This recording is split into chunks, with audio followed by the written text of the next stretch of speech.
Chapter 3 of Counsels and Maxims is titled Our Relation to Others. It is a little bit shorter than the previous section on our relation to ourselves, and Schopenhauer begins it in section 21 with a discussion of toleration, of how to put up with people who annoy us, how we should conduct ourselves, conduct our minds, in order not to lose our equanimity. A good deal of Schopenhauer's thought in this section, I think, flows from his determinism, as we'll see. Here's the text. In making his way through life, a man will find it useful to be ready and able to do two things: to look ahead and to overlook. The one will protect him from loss and injury, the other from disputes and squabbles. No one who has to live amongst men should absolutely discard any person who has his due place in the order of nature, even though he is very wicked or contemptible or ridiculous. He must accept him as an unalterable fact, unalterable because the necessary outcome of an eternal fundamental principle. And in bad cases, he should remember the words of Mephistopheles, Es muss auch solche Käuze geben. There must be fools and rogues in the world. That's a quote from Goethe's Faust. If he acts otherwise, he will be committing an injustice and giving a challenge of life and death to the man he discards. No one can alter his own peculiar individuality, his moral character, his intellectual capacity, his temperament or physique. And if we go so far as to condemn a man from every point of view, there will be nothing left him but to engage us in deadly conflict, for we are practically allowing him the right to exist only on condition that he becomes another man, which is impossible. His nature forbids it. I think Schopenhauer is giving us here some good advice about toleration, and summed up in something somebody said to me once, that we ought to remember for any person who bothers us that given the kind of person he is, the kind of character he has, his own behavior follows from that. Right? If he is a coward, he will behave as a coward behaves. To expect a coward to behave courageously is simply a fundamental mistake. So the error here is in your expectations. I think that Schopenhauer is saying something similar here. One with the regard to no one should discard. By here, I mean he thinks reject utterly any human being. Why? Because if you declare yourself against him in every respect, you can expect nothing but hostility in return to him. You are telling him that he may exist or be part of your life only if he becomes a totally different man. This no one can do. As I said, I think this follows from Schopenhauer's determinism. Since no one can change his character, his intellectual capacity, etc., to relate to people only on condition that they do change those things is to make enemies, more enemies than you need. How should we deal with people then? How should we behave? Schopenhauer speaks to that next. Here's what he says. So if you have to live amongst men, you must allow everyone the right to exist in accordance with the character he has, whatever it turns out to be. And all you should strive to do is to make use of this character in such a way as its kind of nature permits, rather than to hope for any alteration in it, or to condemn it offhand for what it is. It's valuable advice, I think, that how should you relate to people? Well, let them be what they are, make use of their character, rather than trying to change it or condemn it. Okay? Don't try to change them because you can't change them. Don't condemn them because they can't change themselves. Rather, try to find a place for them in your life, in your happiness. Try to make use of their character in the overall scheme of things in your life. That's the intelligent way to react to other people, especially people of a difficult character. Schopenhauer continues, this is the true sense of the maxim, live and let live. That, however, is a task which is difficult in proportion as it is right. And he is a happy man who can, once and for all, avoid having to do with a great many of his fellow creatures. Okay. as we'd expect from Schopenhauer, solitude should be the rule, engagement with as few people as possible, so we have to put up with as few people as possible. We have to find a use for the characters, the unpleasant characters of as few people as possible. How do we deal with people? Schopenhauer speaks to that next. Here's what he says. The art of putting up with people may be learned by practicing patience on inanimate objects, which, in virtue of some mechanical or general physical necessity, oppose a stubborn resistance to our freedom of action, a form of patience which is required every day.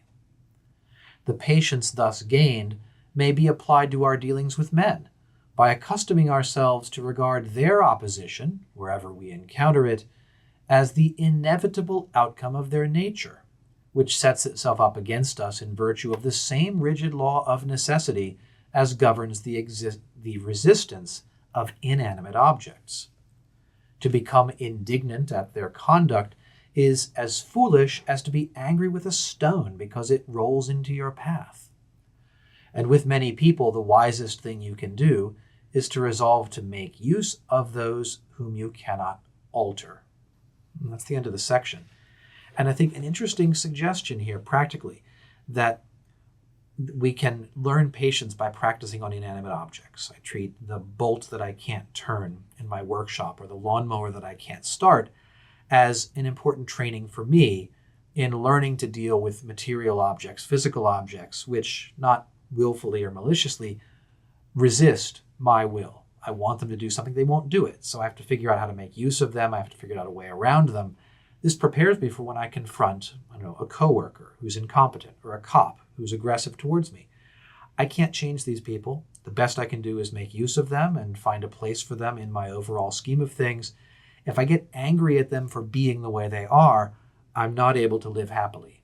That's just the wrong way to approach it. I should treat them like the rusted bolt in my workshop, a thing that I can deal with.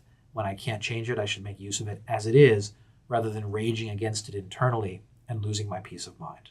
So that's section 21 of Schopenhauer's Counsels and Maxims. We'll look at section 22 in the next video. Thanks for watching today. Goodbye.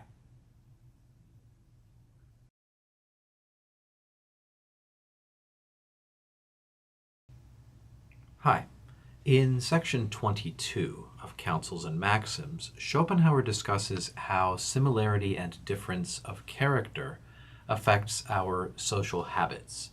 At the end of the section, he says a bit about mood and the way that memory affects our interaction with people and events. Here's what he writes. Let's see. It is astonishing how easily and how quickly similarity or difference of mind and disposition makes itself felt between one man and another as soon as they begin to talk. Every little trifle shows it. When two people of totally different natures are conversing, almost everything said by the one will, in a greater or less degree, displease the other, and in many cases produce positive annoyance, even though the conversation turn upon the most out-of-the-way subject, or one in which neither of the parties has any real interest. People of similar nature, on the other hand, immediately come to a kind of general agreement, and if they are cast very much in the same mold, complete harmony, or even unison, will flow from their intercourse. This explains two circumstances. First of all, it shows why it is that common, ordinary people are so sociable and find good company wherever they go. Ah, those good, dear, brave people.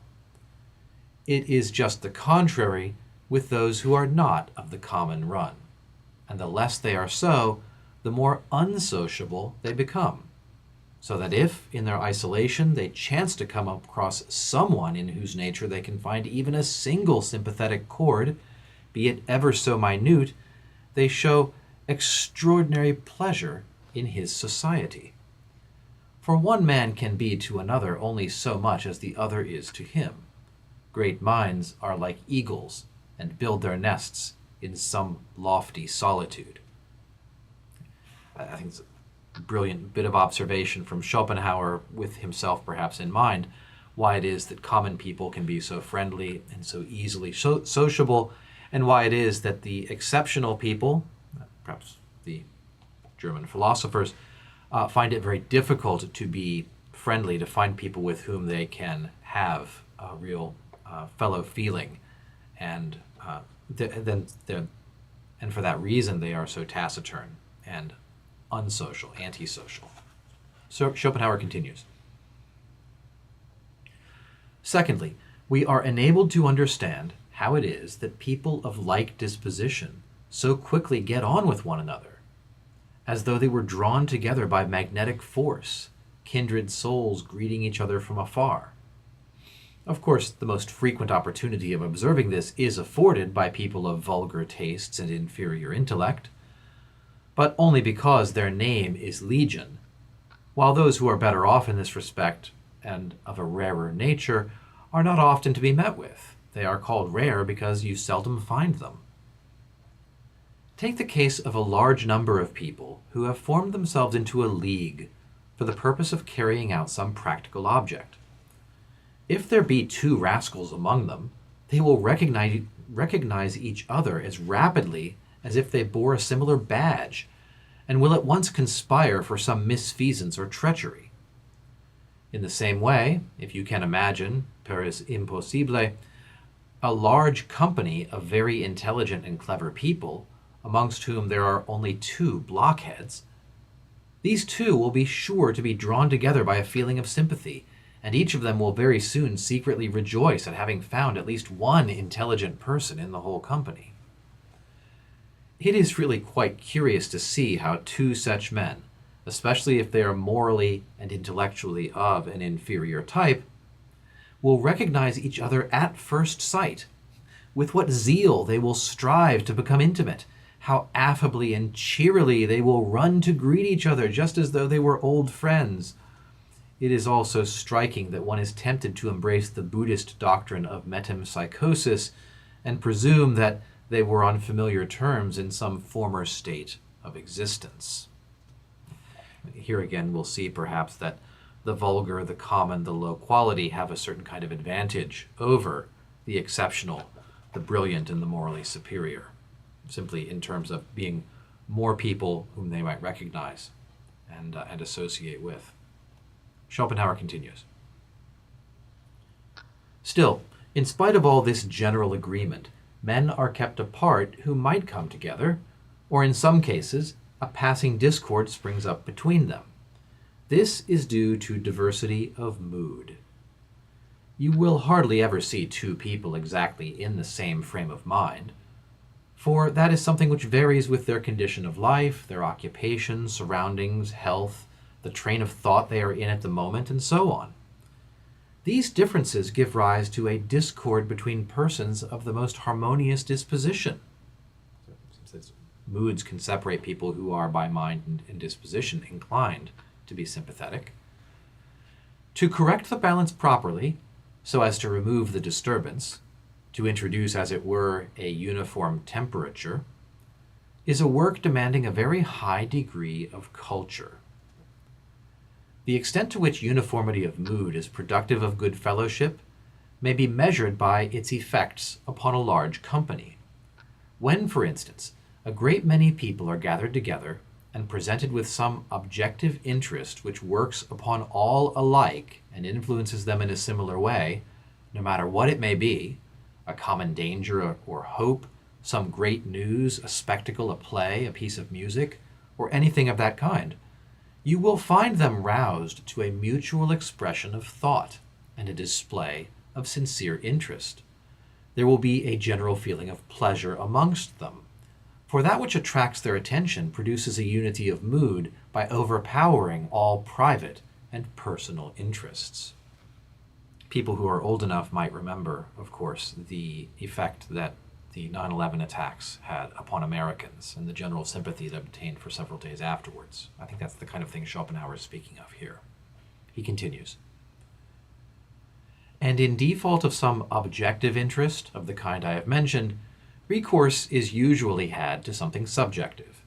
A bottle of wine is not an uncommon means of introducing a mutual feeling of fellowship, and even tea and coffee are used for a like end.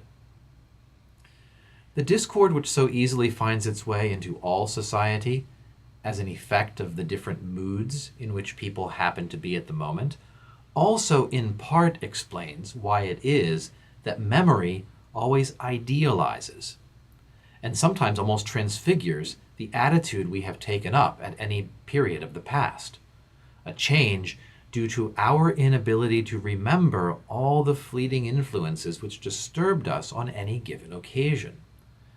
Memory is in this respect like the lens of a camera obscura. It contracts everything within its range and so produces a much finer picture than the actual landscape affords.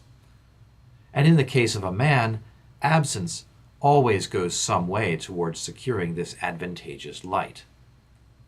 For though the idealizing tendency of the memory requires time to complete its work, it begins it at once.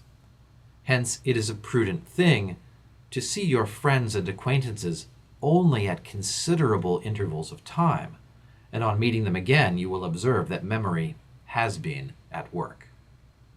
That's the end of the section. An interesting, again, kind of Schopenhauerian, acerbic observation that our memory aids in our friendships by by helping us to forget the details that annoy us. So we're best advised to see our friends only occasionally. When we see them again, he suggests, we will be annoyed by all those little details that the camera obscura of memory omitted from our direct attention during the interval. So there's Schopenhauer's discussion of mood and temperament and how it affects our social relations. We'll look at section 23 next. Thanks for watching today. Goodbye.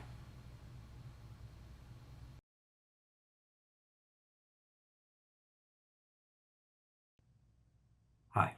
Section 23 of Counsels and Maxims, Schopenhauer continues his discussion of the social penalty that the intellectually superior have to bear. Here's how he puts it. No man can see over his own height. Let me explain what I mean. You cannot see in another man any more than you have in yourself, and your own intelligence strictly determines the extent to which he comes within your grasp. If your intelligence is of a very low order, mental qualities in another, even though they be of the highest kind, will have no effect at all upon you.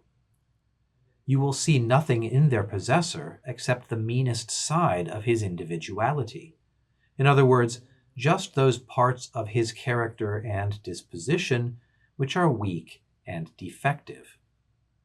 Your whole estimate of the man will be confined to his defects, and his higher mental qualities will no more exist for you than colors exist for those who cannot see. Intellect is invisible to the man who has none. In any attempt to criticize another's work, the range of knowledge possessed by the critic is as essential a part of his verdict as the claims of the work itself. Now, I'm reminded here of a statement that a film critic I know makes, that no writer can write a character who's more intelligent than himself. That is, that the movie characters and fiction characters are limited by the widest expanse of the intelligence of their creator. They can't be brighter or cleverer than the person behind them. Something similar seems to be going on here. Schopenhauer is telling us that you can't appreciate qualities that are above your head. Whatever your limit is, that's the limit of your possible engagement with other people. As we'll see in a moment, this has consequences for a person of high intellect when he tries to relate to other people. Schopenhauer continues. Hence, intercourse with others involves a process of leveling down. The qualities which are present in one man and absent in another cannot come into play when they meet, and the self-sacrifice which this entails upon one of the parties calls forth no recognition from the other. In other words, people must meet at the lowest common denominator, or the highest common denominator, And that means that this is going to be asymmetrical in some cases. One person's going to have to give up much more to come down to a level at which they have something in common and can speak to the other person. This will not be recognized or acknowledged by the person who hasn't had to come down, Schopenhauer says. He continues, consider how sordid, how stupid, in a word, how vulgar most men are. And you will see that it is impossible to talk to them without becoming vulgar yourself for the time being. Vulgarity is in this respect like electricity. It is easily distributed. You will then fully appreciate the truth and propriety of the expression to make yourself cheap. And you will be glad to avoid the society of people whose only possible point of contact with you is just that part of your nature of which you have the least reason to be proud. Don't become more common by associating with the common, seems to be the rule. So you will see that in dealing with fools and blockheads, there is only one way of showing your intelligence, by having nothing to do with them. That means, of course, that when you go into society, you may now and then feel like a good dancer who gets an invitation to a ball and on arriving finds that everyone is lame. With whom is he to dance? Okay. That's the end of section 23 of Schopenhauer's Counsels and Maxims. Some very witty reflections upon the burden to be borne, Schopenhauer says, by the intellectually superior, perhaps having himself and his own experience in mind. We'll take a look at section 24 in the next video. Thanks for watching today. Goodbye.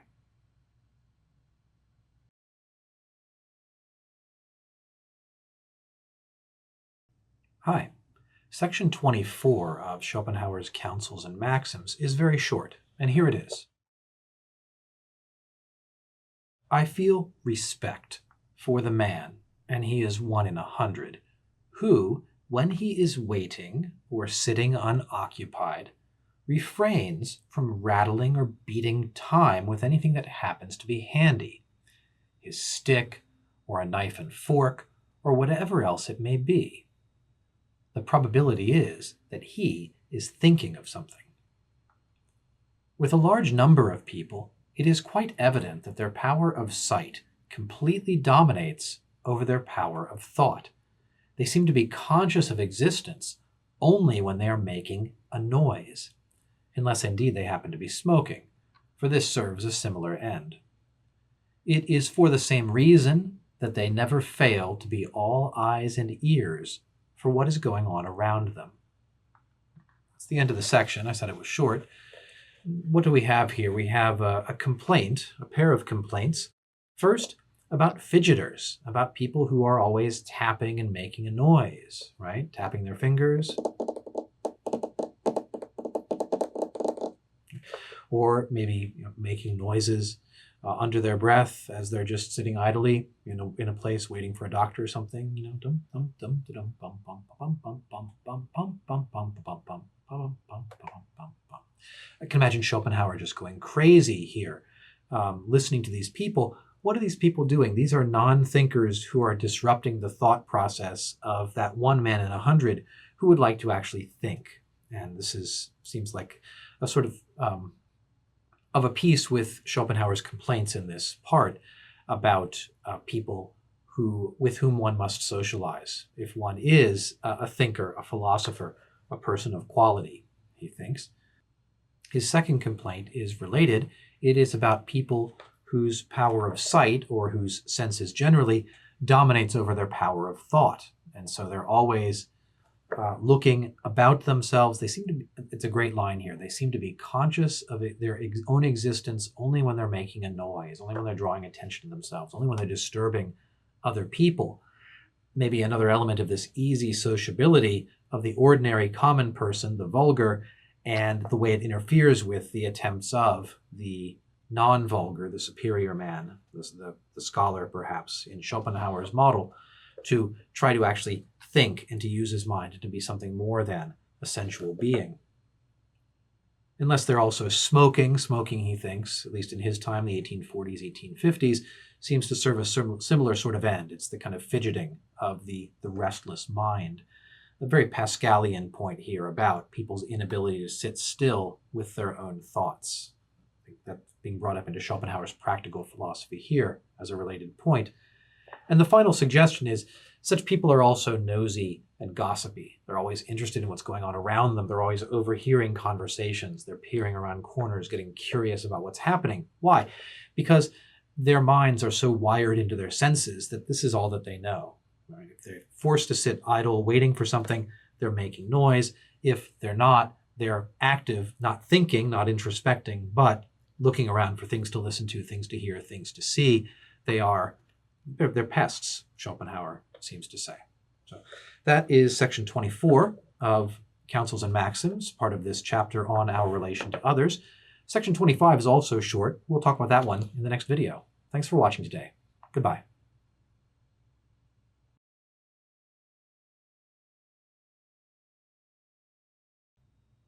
Hi. In section 25 of Counsels and Maxims, Schopenhauer takes up the question of the difference between being loved and being revered or venerated by other people. Here's what he writes. La Rochefoucauld makes the striking remark that it is difficult to feel deep veneration and great affection for one and the same person. If this is so, we shall have to choose whether it is veneration or love that we want from our fellow man. Their love is always selfish, though in very different ways, and the means used to gain it are not always of a kind to make us proud. A man is loved by others mainly in the degree in which he moderates his claim on their good feeling and intelligence. But he must act genuinely in the matter, and without dissimulation, not merely out of forbearance, which is at bottom a kind of contempt. This calls to mind a very true observation of Helvetius. The amount of intellect necessary to please us is a most accurate measure of the amount of intellect we have ourselves. With these remarks as premises, it is easy to draw the conclusion. And I think, for the sake of people following along, the conclusion must be that in order to be loved by the people, we must moderate our claim on their feeling and their intellect. In other words, we must lower ourselves to their intellectual level and not ask too much of them. That is to say, that to be loved is precisely to have sacrificed some of your intellectual integrity and power. Schopenhauer continues. Now, with veneration, the case is just the opposite. It is wrung from men reluctantly, and for that very reason, mostly concealed. Hence, as compared with love, veneration gives more real satisfaction, for it is connected with personal value, and the same is not directly true of love, which is subjective in its nature, whilst veneration is objective. To be sure, it is more useful to be loved than to be venerated. That's the end of the section. This interesting set of contrasts here. There is a very Nietzschean point, I think, here about the value of inspiring a certain kind of admiration by other people through the quality and strength of your inner character and your intellect, but that this kind of admiration is wrung from people like a sponge, almost unwillingly. They have to concede that you are exceptional, that they do revere you, but for this very reason, this is concealed. They don't openly express this attitude. That seems like an observation that Nietzsche, the psychologist, could do a great deal with. Love, on the other hand, he says, the people's love is selfish. So to have affection for you, this requires that you not demand too much of them in terms of their feeling, in terms of their intellect, that you, as I said before, lower yourself to their level. Obviously here, between veneration and love, Schopenhauer is suggesting to prefer the harder path of being venerated, of being a person of true quality, whose quality will call forth this reverence on the part of the people, but not necessarily their affection and their love. Another helpful contrast here, an obvious contrast, would be with Machiavelli and his observation about being feared and being loved. Both Schopenhauer and Machiavelli both seem to be leaning upon the premise that the vast majority of people are just bad, and this badness will drive their behavior and their love, but the wise person needs to understand this and adjust his expectations accordingly. So very, very good reflection, I think, on this observation by La Rochefoucauld, that veneration and affection are not normally attached to the same person. So we should be mindful of the difference between them and the difference between the conditions that inspire them and their utility. So that's the end of section 25 of Counsels and Maxims. We'll look at section 26 in the next video. Thanks for watching today. Goodbye.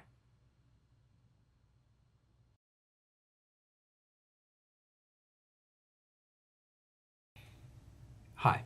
In section 26 of Counsels and Maxims, Schopenhauer discusses some of the social consequences of the common run of people being rather shallow and self-centered. Since they are incapable of taking an objective view of things, they filter all conversations and all interactions through the lens of their own subjective interests. Here's what he writes. Most men are so thoroughly subjective that nothing really interests them but themselves.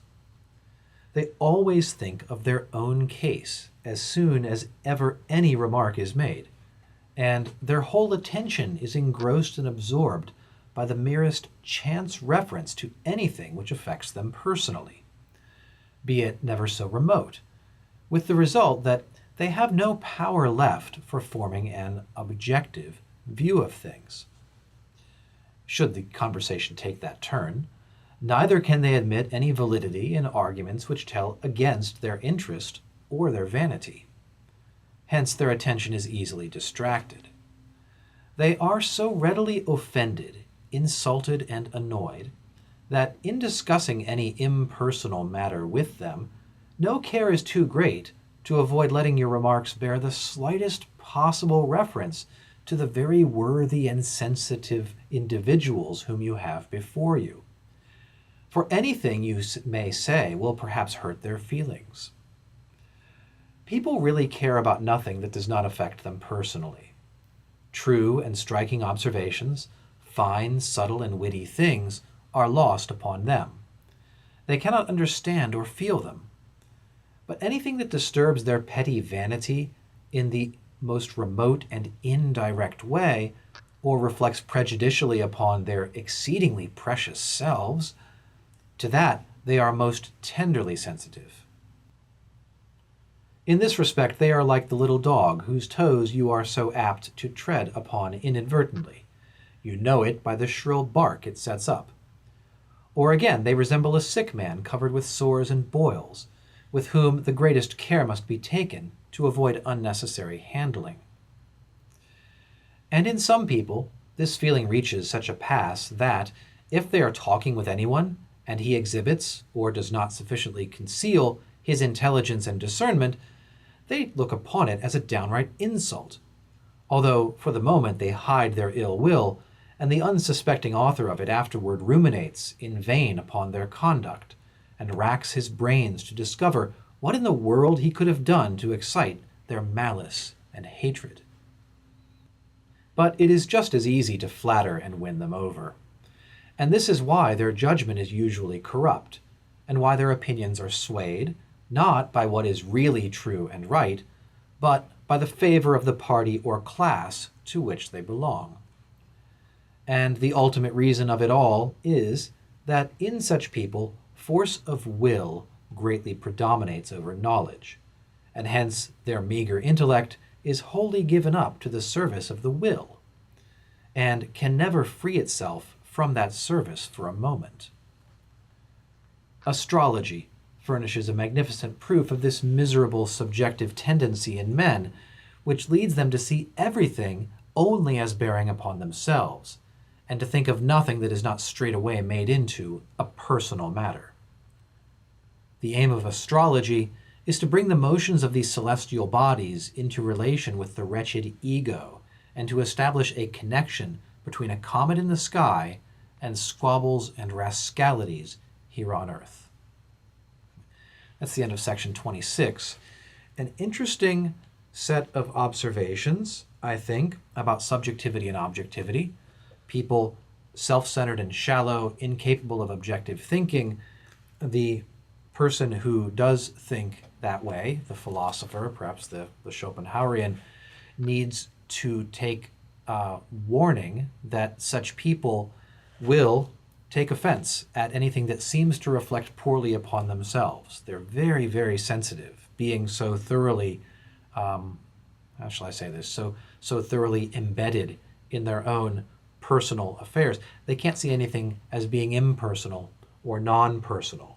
So one ought to be careful how one speaks about them. On the other hand, says Schopenhauer, they're very easy to manipulate because they don't take account of the truth of things. They take account of party advantage or vanity and petty concerns like that.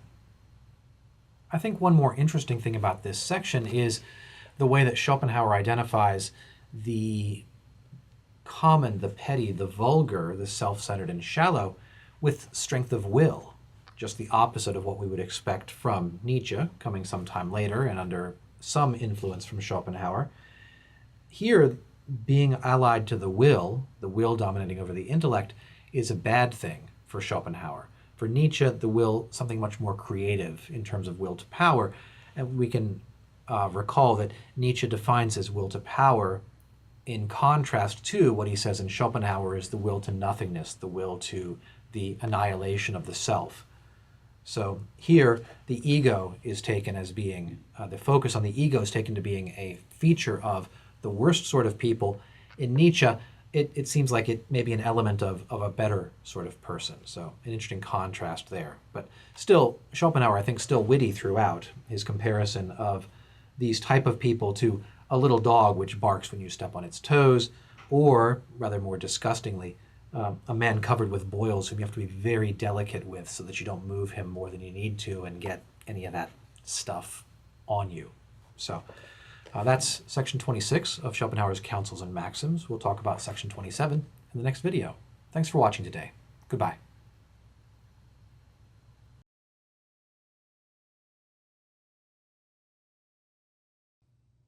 Hi. In section 27 of Counsels and Maxims, Schopenhauer gives us some brief advice about what to do when people are just wrong. So here's what he writes. When any wrong statement is made, whether in public or in society or in books, and well received, or at any rate not refuted, that is no reason why you should despair or think that there the matter will rest. You should comfort yourself with the reflection that the question will be afterwards gradually subjected to examination. Light will be thrown upon it. It will be thought over, considered, discussed, and generally, in the end, the correct view will be reached. So that after a time, the length of which will depend upon the difficulty of the subject, everyone will come to understand that which a clear head saw at once. In the meantime, of course, you must have patience. He who can see truly in the midst of general infatuation is like a man whose watch keeps good time when all the clocks in the town in which he lives, are wrong. He alone knows the right time, but what use is that to him? For everyone goes by the clocks which speak false, not even excepting those who know that his watch is the only one that is right. That's the end of the section. It's an interesting observation here. Almost feels like a kind of atypical optimism from Schopenhauer, noting that if there's a wrong opinion that achieves popular acceptance, don't despair. It will, generally and for the most part, work itself out. It may take years and years, but eventually, most of the time, people will come to see what the truth of the matter is, which maybe your clear head and clear eyes saw immediately. In the meantime, don't despair, don't give up your equanimity, your peace of mind, and have patience. Okay? And the great metaphor here, sort of similar to the metaphor at the end of section 23, about a man invited to a ball who finds he's the only good dancer, right? Who can he dance with? Here is the situation of a man whose watch keeps good time, but it's no use to him because everybody else goes by the wrong clocks in the town. And here's what's important. Even people who know that you are right, that your watch is the correct one, well, they have to conform themselves, they feel, to the time that everybody else observes. So you are, as it were, the man with the one correct time in a world of people who conform themselves to popular opinion. I think Schopenhauer is suggesting that this is simply the way it's going to be sometimes with respect to popular opinion and truth. Your possession of the truth is not going to give you some sort of magical persuasive power over people. A lot of times you're just going to have to wait. You're going to have to be willing to endure the folly of this sort of popular superstition of people following these wrong clocks, with maybe some consolation that, in general, people will eventually come around, right? Slowly, painfully, after a great deal of effort, to the view that you yourself began with. I think the key point here is the sort of stoical point. Don't sacrifice your own peace of mind by choosing fury instead of patience. Simply be patient. That's what you will have to endure if you're right when everybody else is wrong. That's section 27 of Schopenhauer's Counsels and Maxims. I hope you enjoyed it. We'll take a look at section 28 in the next video. Thanks for watching today. Goodbye.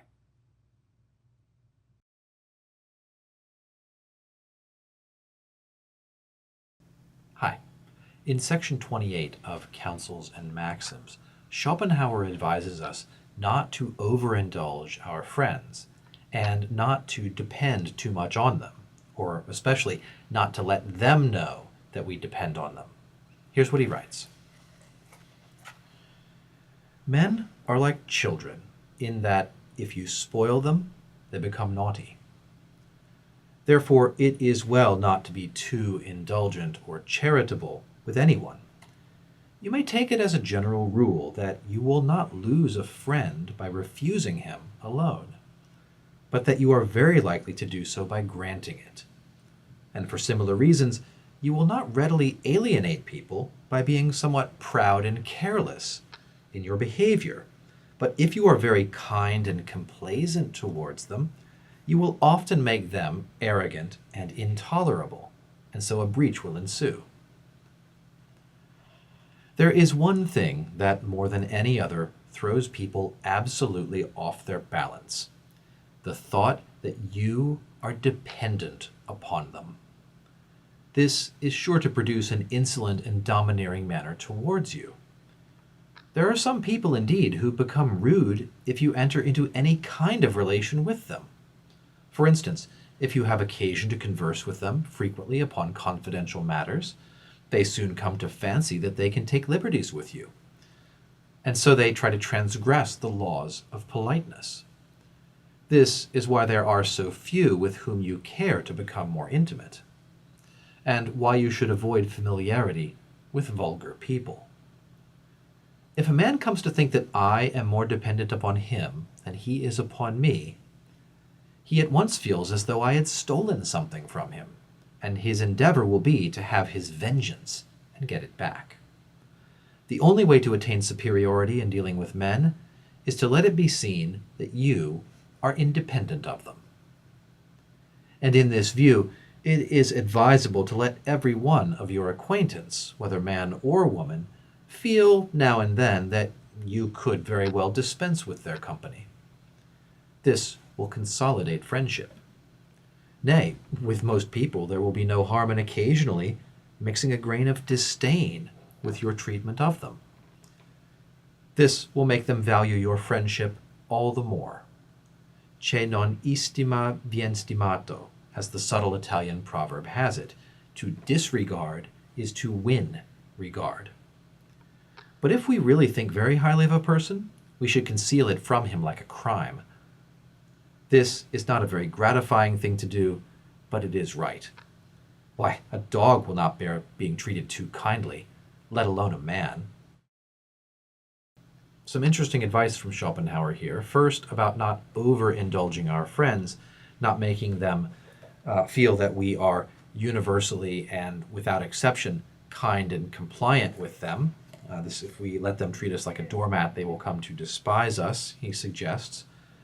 And he suggests also that the feeling of dependence. If people know that we depend upon them, instead of becoming more gracious and caring for us, they will come to resent us. And this seems to reflect a certain view of human nature, that people don't like being depended upon. It seems to put them under an obligation which they resent. This advice that even with your friends and acquaintances, be disdainful a little bit. Let them know, yeah, I could walk away from this friendship. I don't need you. If you do this, interestingly, his conclusion is this will consolidate your friendship. This will make them value your acquaintance all the more if they know that they have to earn it and be worthy of it, rather than feeling that it's simply something that they are entitled to.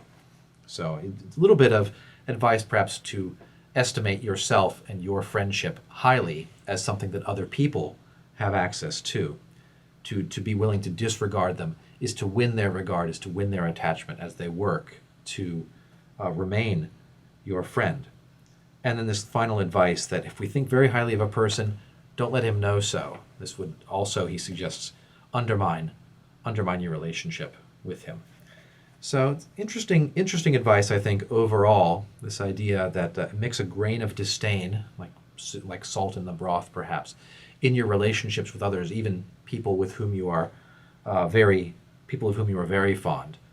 Don't be uniformly 100% positive and complacent in your relationships with your friends. So that's section 28 of Counsels and Maxims. We'll talk about section 29 in the next video.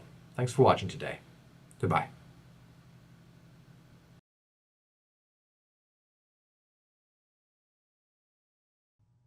Hi. In section 29 of Counsels and Maxims, Schopenhauer does a couple of things. He tells us why men of noble character tend to be less practically wise than people of low character.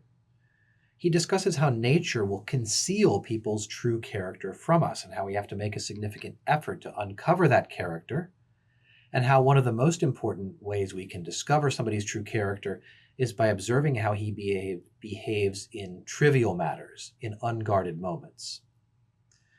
He also insists that character is the only sure guide for predicting somebody's behavior in the future. We should not prefer any other method of prediction to knowing somebody's character.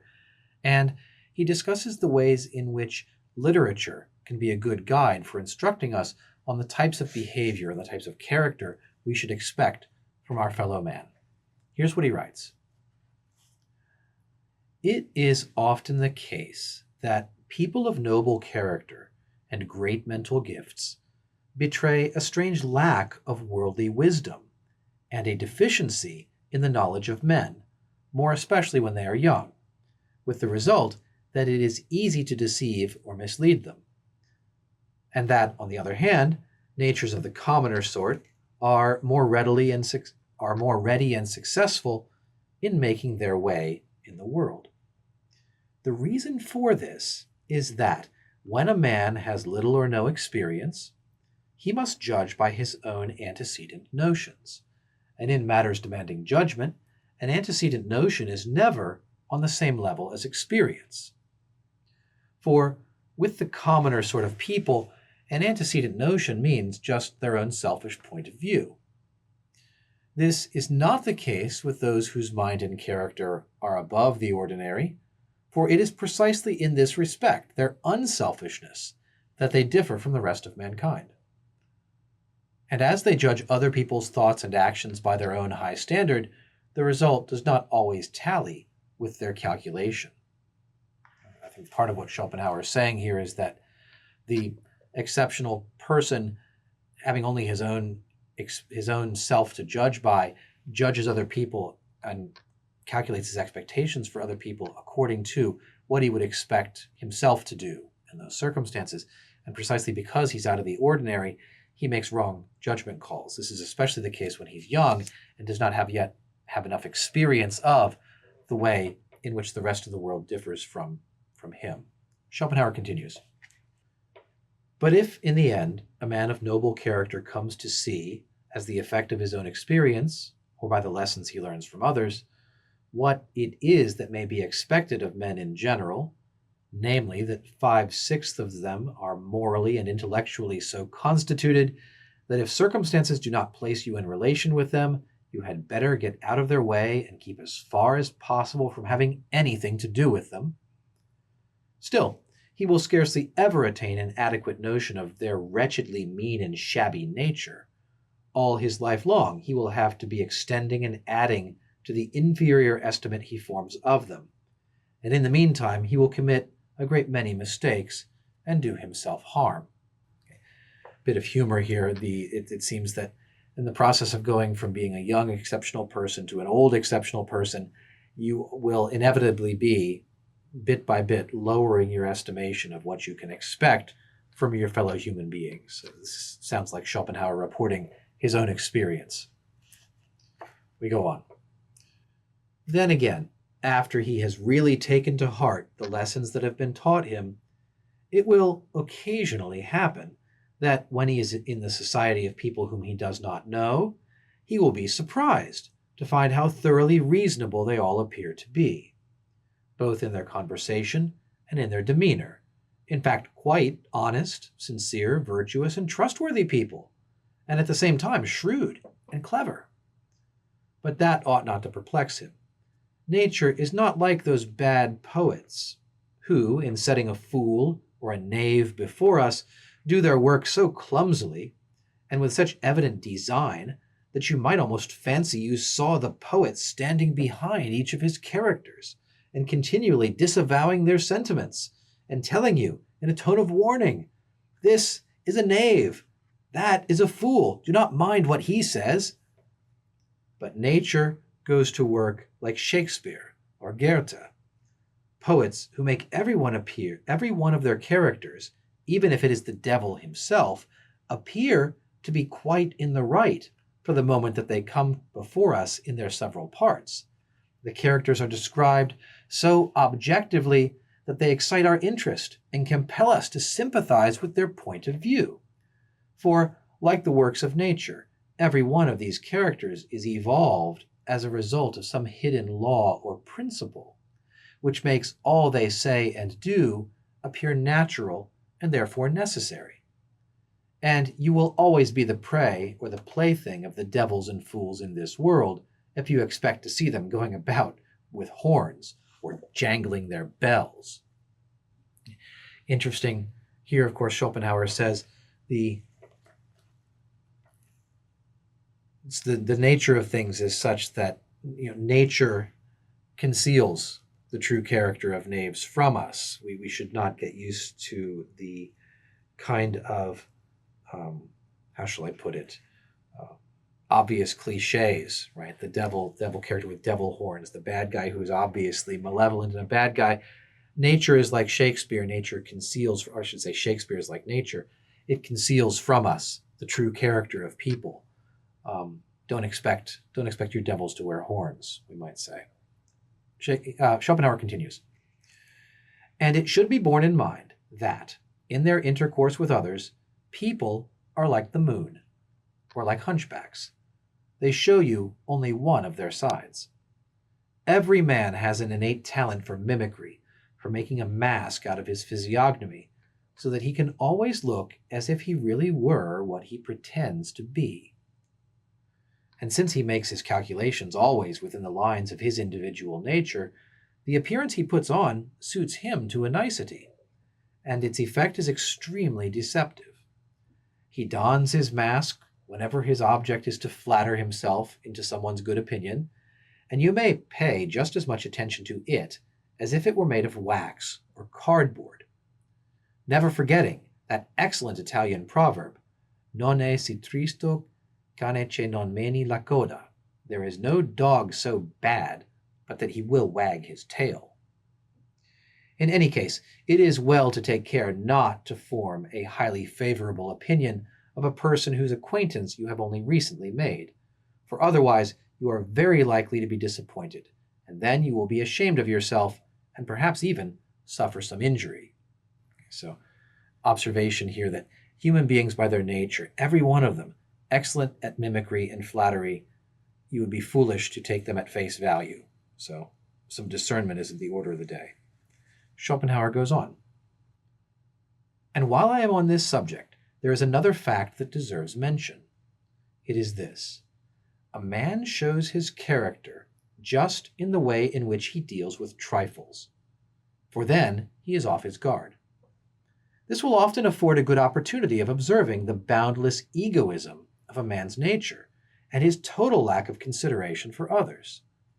And if these defects show themselves in small things, or merely in his general demeanor, you will find that they also underlie his action in matters of importance, although he may disguise the fact.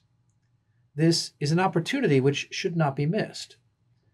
If in the little affairs of every day, the trifles of life, those matters to which the rule de minimis non applies, a man is inconsiderate and seeks only what is advantageous or convenient to himself, to the prejudice of others' rights, if he appropriates to himself that which belongs to all alike, you may be sure there is no justice in his heart, and that he would be a scoundrel on a wholesale scale, only that law and compulsion bind his hands.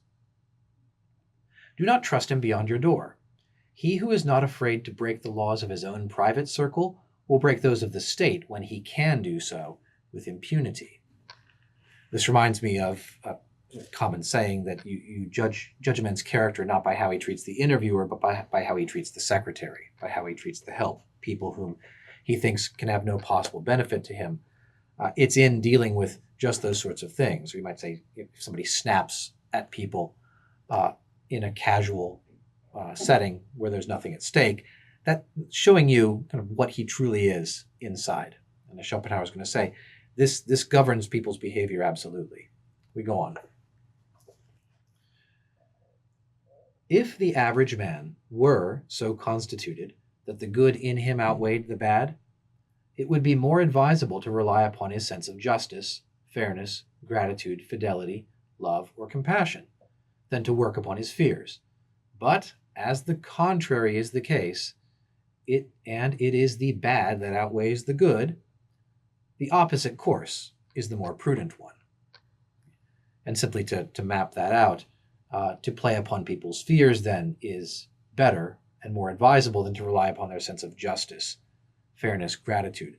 Why? Because the average man is more bad than good. Continuing. If any person with whom we are associated or have to do exhibits unpleasantness or annoying qualities, we have only to ask ourselves whether or not this person is of so much value to us that we can put up with frequent and repeated exhibitions of the same qualities in a somewhat aggravated form. Schopenhauer's footnote: to forgive and forget means to throw away dearly bought experience. Back to the main text. In case of an affirmative answer to this question, there will not be much to be said, because talking is very little use.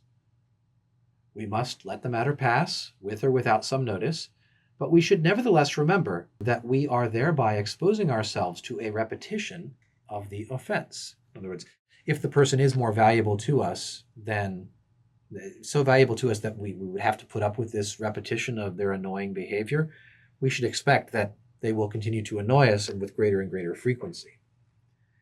If the answer is in the negative, we must break with our worthy friend at once and forever.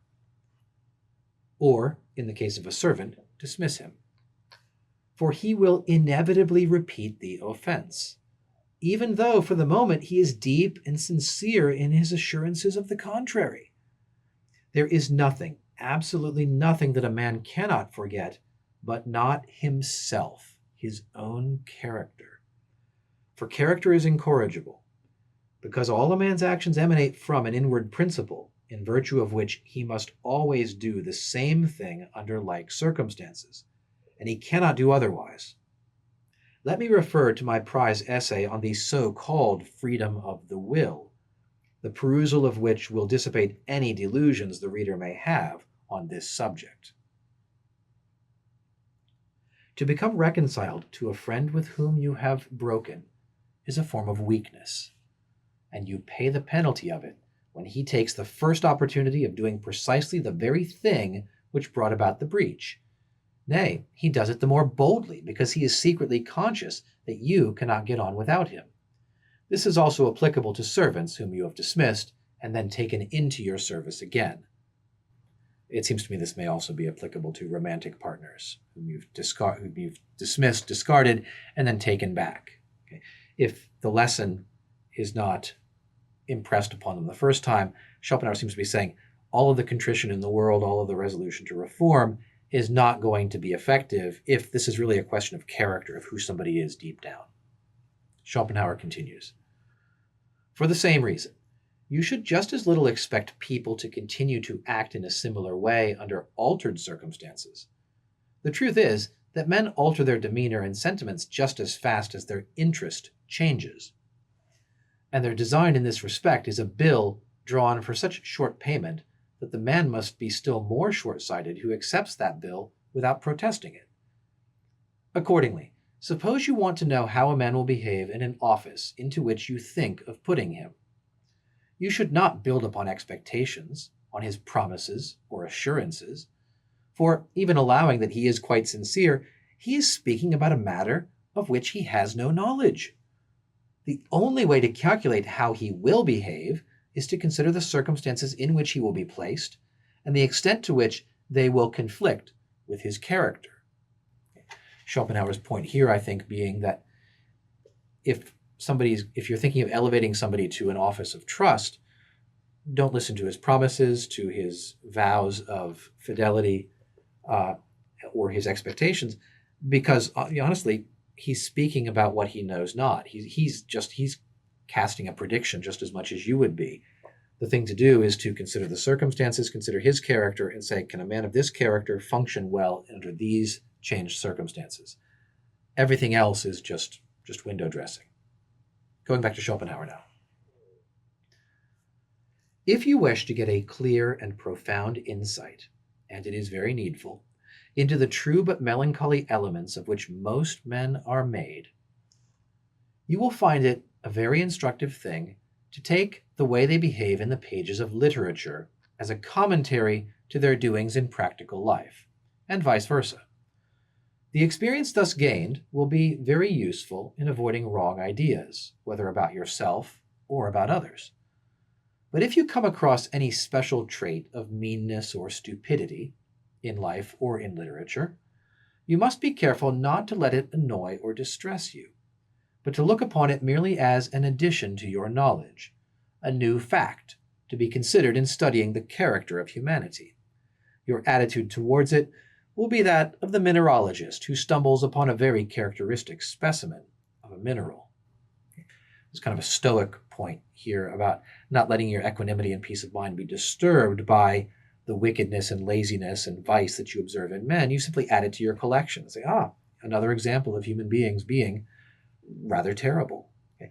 Don't let yourself, either in life or in literature, let the observations that you make ruin you or throw you into a tailspin. Of course, there are some facts which are very exceptional, and it is difficult to understand how they arise, and how it is that there come to be such enormous differences between man and man. But in general, what was said long ago is quite true, and the world is in a very bad way. In savage countries, they eat one another. In civilized countries, they deceive one another. And that is what people call the way of the world. What are states and all the elaborate systems of political machinery, and the rule of force, whether in home or in foreign affairs, what are they but barriers against the boundless iniquity of mankind? But does not all history show that whenever a king is firmly planted on the throne and his people reach some degree of prosperity, he uses it to lead his army like a band of robbers against adjoining countries? Are not almost all wars ultimately undertaken for purposes of plunder? In the most remote antiquity, and to some extent also in the Middle Ages, the conquered became slaves. In other words, they had to work for those who conquered them. And where is the difference between that and paying war taxes, which represent the product of previous work? All war, says Voltaire, is a matter of robbery, and the Germans should take that as a warning. That's the end of section 29 of Schopenhauer's Counsels and Maxims, reflection upon the nature of politics. Typically Schopenhauerian. The man seems to have a great deal of his outlook to share with us. I thought there were some very interesting observations in there about the nature of character and how to spot somebody's character, especially in their unguarded moments, dealing with trifles. I hope you found this interesting. We'll take a look at section 30 in the next video. Thanks for watching today. Goodbye.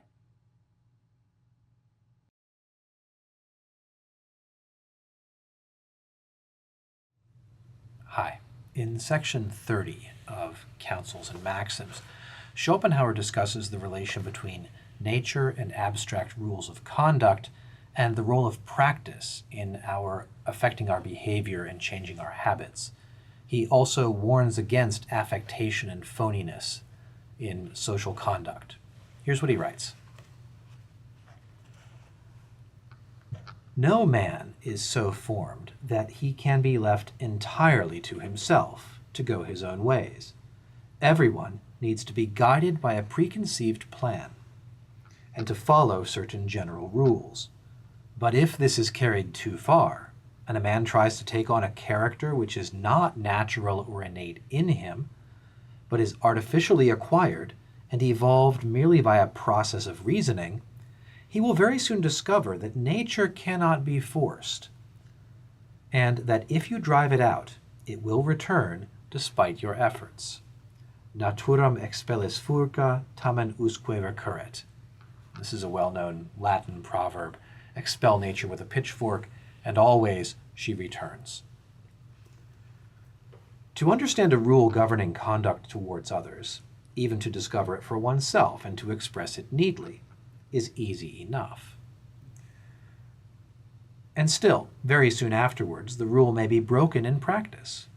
But that is no reason for despair, and you need not fancy that it is impossible to regulate your life in accordance with abstract ideals and maxims, and that it is better to live just as you please.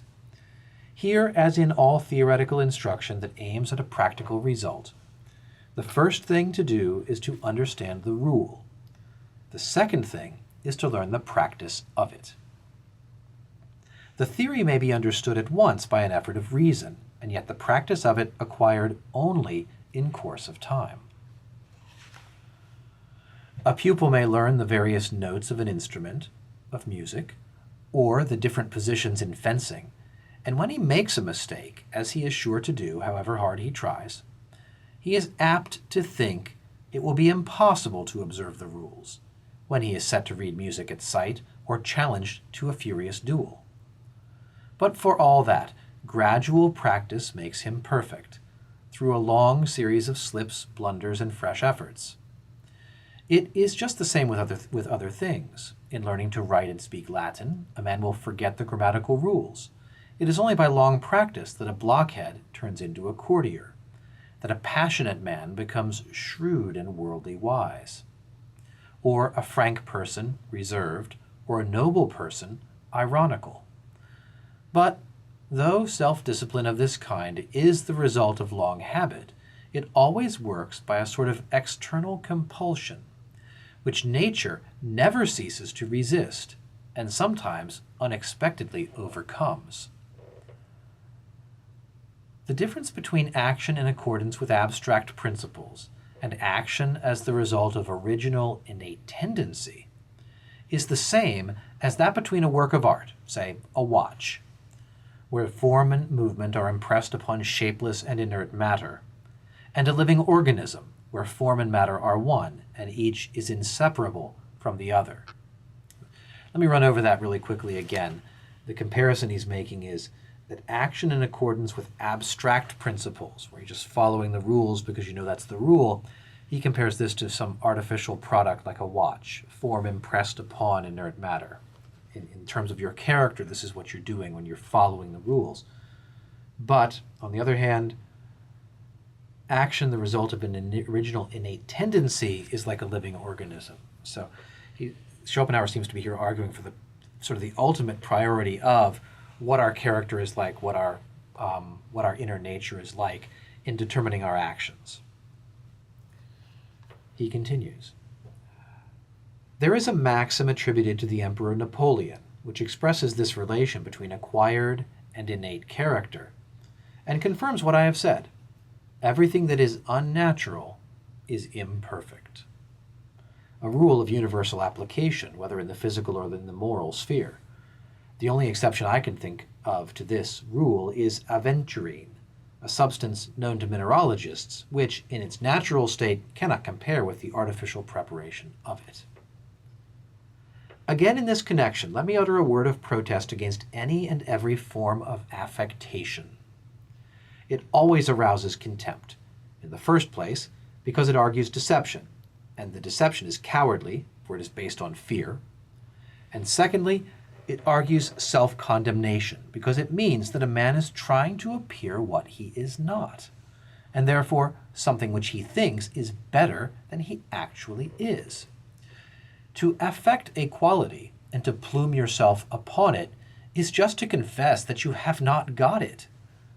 Whether it is courage, or learning, or intellect, or wit, or success with women, or riches, or social position, or whatever else it may be that a man boasts of, you may conclude by his boasting about it that that is precisely the direction in which he is rather weak.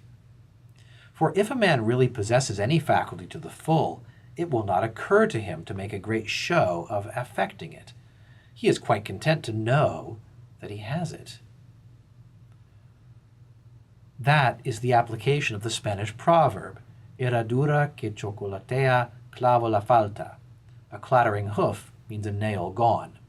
In other words, if somebody's making noise about how courageous or good with women they are, it's the perfect indication that they're not. It's phony, it's a false front. The people who have those qualities don't boast about them, they just have them. To be sure, as I said at first, no man ought to let the reins go quite loose and show himself just as he is, for there are many evil and bestial sides to our nature which require to be hidden away out of sight, and this justifies the negative attitude of dissimulation, but it does not justify a positive feigning of qualities which are not there. See, conceal what you are somewhat, but don't pretend to be what you are not. That is affectation. It should also be remembered that affectation is recognized at once, even before it is clear what it is that is being affected. And finally, affectation cannot last very long, and one day the mask will fall off. Nemo potest personam diufere fictam, says Seneca, ficta cito in naturam suam recidunt. No one can preserve long in a fictitious character, for nature will soon reassert itself. That's the end of section 30. So what we have here, I think especially good advice about affectation, seems to fit our social media culture as well. The person making the most noise about his qualities is the person who does not have them, since to have them is not to need to boast of them. And then, of course, the final warnings as well, that affectation is recognized instantly. People can sniff out a phony, and the mask will eventually fall off, and you shall be humiliated. Back to our original point at the start of the section, that nature will ultimately return and have its way. Despite that, however, it's not worthless to try to practice over a long period of time to acquire better habits and better character than we already have. So that's section 30 of Schopenhauer's Counsels and Maxims. I hope you enjoyed it. We'll talk about section 31 in the next video. Thanks for watching today. Goodbye.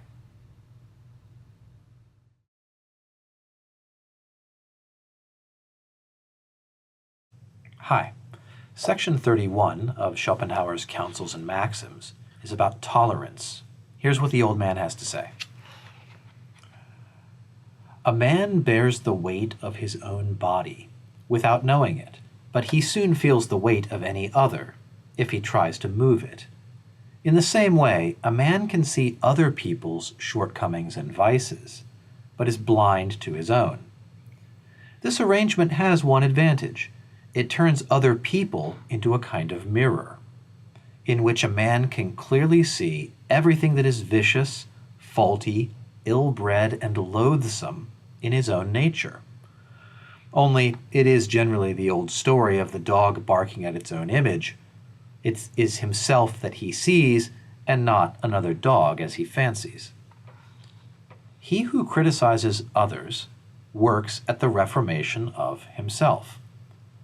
Those who form the secret habit of scrutinizing other people's general behavior and passing severe judgment upon what they do and leave undone, thereby improve themselves and work out their own perfection, for they will have sufficient sense of justice, or at any rate enough pride and vanity, to avoid in their own case that which they condemn so harshly elsewhere. But tolerant people are just the opposite, and claim for themselves the same indulgence that they extend to others. Hanc veniam damus petimusque vicissim. I think roughly, we give pardon and ask pardon in return. It is all very well for the Bible to talk about the mote in another's eye and the beam in one's own. The nature of the eye is to look not at itself but at other things, and therefore to observe and blame faults in another is a very suitable way of becoming conscious of one's own. We require a looking glass for the due dressing of our morals. The same rule applies in the case of style and fine writing. If, instead of condemning, you applaud some new folly in these matters, you will imitate it. That is just why literary follies have such vogue in Germany. The Germans are a very tolerant people. Everybody can see that.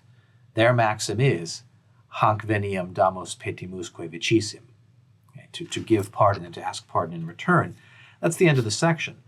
Schopenhauer here advising us against tolerating the faults of others and noting that we observe the faults of others more readily than those of ourselves, and that this is a ironical, we might say, mode of self-improvement. To observe and to blame silently, judging other people, is a good way of making us aware of follies of our own which we would not otherwise notice in the ordinary course of things. So he compares this to a looking glass, to a mirror, suggesting that tolerance leads to personal vice and corruption, or tolerance of one's own faults, that the best way is to be, silently at least, very intolerant and judgmental about other people's general behavior.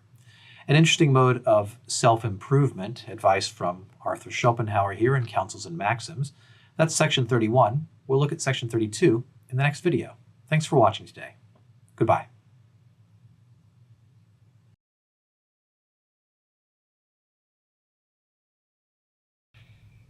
Hi.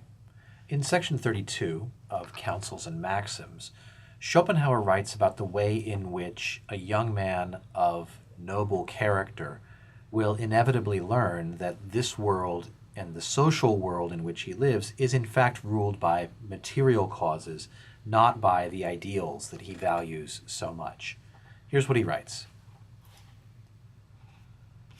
When he is young, a man of noble character fancies that the relations prevailing among mankind and the alliances to which these relations lead are, at bottom and essentially, ideal in their nature. That is to say, that they rest upon similarity of disposition or sentiment, or taste, or intellectual power, and so on. But later on, he finds out that it is a real foundation which underlies these alliances, that they are based upon some material interest. This is the true foundation of almost all alliances. Nay, most men have no notion of an alliance resting upon any other basis. Accordingly, we find that a man is always measured by the office he holds, or by his occupation, nationality, or family relations. In a word, by the position and character which have been assigned him in the conventional arrangements of life, where he is ticketed and treated as so much goods. Reference to what he is in himself as a man, to the measure of his own personal qualities, is never made, unless for convenience sake. And so, that view of a man is something exceptional, to be set aside and ignored, the moment that anyone finds it disagreeable. And this is what usually happens. But the more of personal worth a man has, the less pleasure he will take in these conventional arrangements, and he will try to withdraw from the sphere in which they apply. The reason why these arrangements exist at all is simply that in this world of ours, misery and need are the chief features. Therefore, it is everywhere the essential and paramount business of life to devise the means of alleviating them. That's the end of the section. And it's somewhat sad, it seems to me, here. This advice seems to fit with Schopenhauer's general pessimism and misanthropy, but his account of a young man of noble character, expecting to be judged and valued socially according to what he truly is, his qualities, his interior qualities, and then learning, to his sorrow perhaps, that the world assigns value according to real material interests. And by alliances here, I don't wonder that perhaps he means marriages and friendships as well as employment and the like. That alliances are assigned based upon real material factors in the world and not upon the ideals of the intellectual and the noble person. That the higher his moral and intellectual quality is, the more he'll be disgusted by the way the world actually works. The world works the way it does because of the misery and want that is the chief characteristic of life. And so the pattern here, as perhaps the pattern for Schopenhauer in his personal affairs, is to withdraw as much as possible from that world. So that's Schopenhauer's advice in section 32 of Counsels and Maxims. We'll take a look at section 33 in the next video. Thanks for watching today. Goodbye.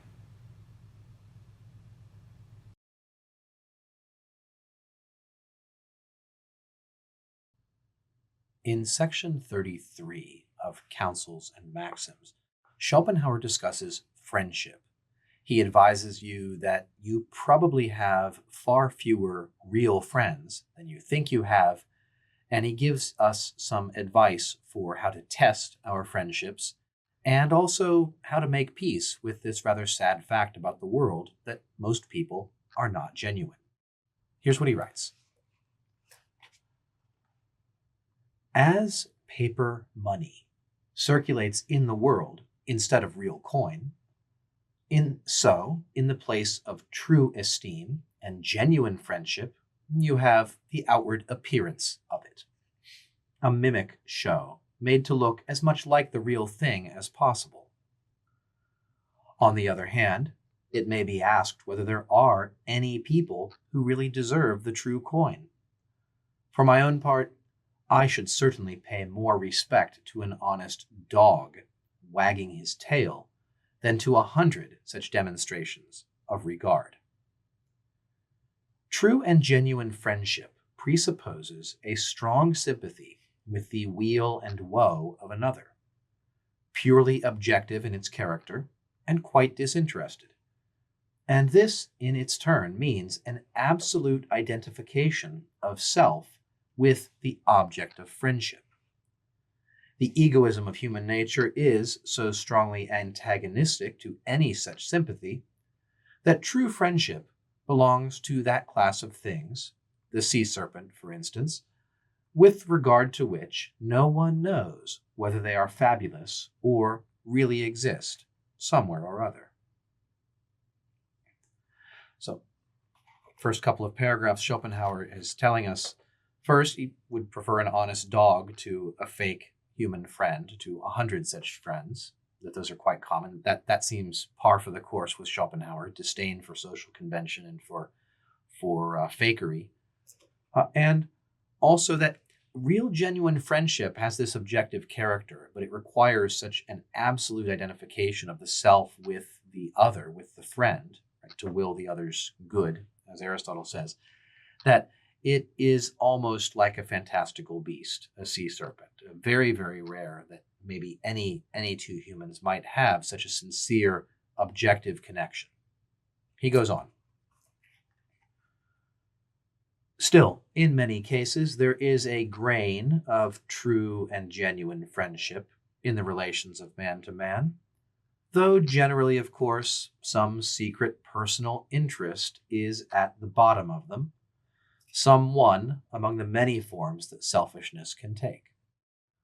But in a world where all is imperfect, this grain of true feeling is such an ennobling influence that it gives some warrant for calling those relations by the name of friendship, for they stand far above the ordinary friendships that prevail among mankind. The latter are so constituted that, were you to hear how your dear friends speak of you behind your back, you would never say another word to them. So Schopenhauer may be giving us back a little bit of what he's taken away by saying that maybe there's a little spark of friendship, a tiny particle of genuineness in some relationships. We can call those friendship, even though they fall far short of the true objective ideal of friendship. And that's because in this world, everything is wrecked anyway. So they stand so far above the ordinary course of things. We'll give them the title to friendship, although they're not really the real thing. Going on with Schopenhauer. Apart from the case where it would be a real help to you if your friend were to make some considerable sacrifice to serve you, there is no better means of testing the genuineness of his feeling than the way in which he receives the news of a misfortune that has just happened to you. At that moment, the expression of his features will either show you that his one thought is that of true and sincere sympathy for you, or else the absolute composure of his countenance, or the passing trace of something other than sympathy, will confirm the well-known maxim of La Rochefoucauld: Dans l'adversité de nos meilleurs amis, nous trouvons toujours quelque chose qui ne nous déplaît pas. Roughly, in the sufferings or adversities of our best friends, of our greatest friends, we always find something that does not entirely displease us. Indeed, at such a moment, the ordinary so-called friend will find it hard to suppress the signs of a slight smile of pleasure. There are few ways by which you can make more certain of putting people into a good humor than by telling them of some trouble that has recently befallen you, or by unreservedly disclosing some personal weakness of yours. How characteristic this is of humanity. So there's the test. Well, first, if there's an opportunity to ask for some considerable sacrifice on your friend's part to aid you, that's a test of friendship. But apart from that, watch his face, his features, his eyes, his face very closely when you reveal some terrible misfortune. Either he's instantly sympathy, which indicates he's a true friend, or there's something else going on there behind the mask. Even if it slips slightly, there's a little bit of a smile. And well, in that case, Rochefoucauld was right. In the sufferings of our friends, we always find a little bit of a something to console us, to comfort us. And that's the way it is with such people. Going on with Schopenhauer now. Distance and long absence are always prejudicial to friendship, however disinclined a man may be to admit it.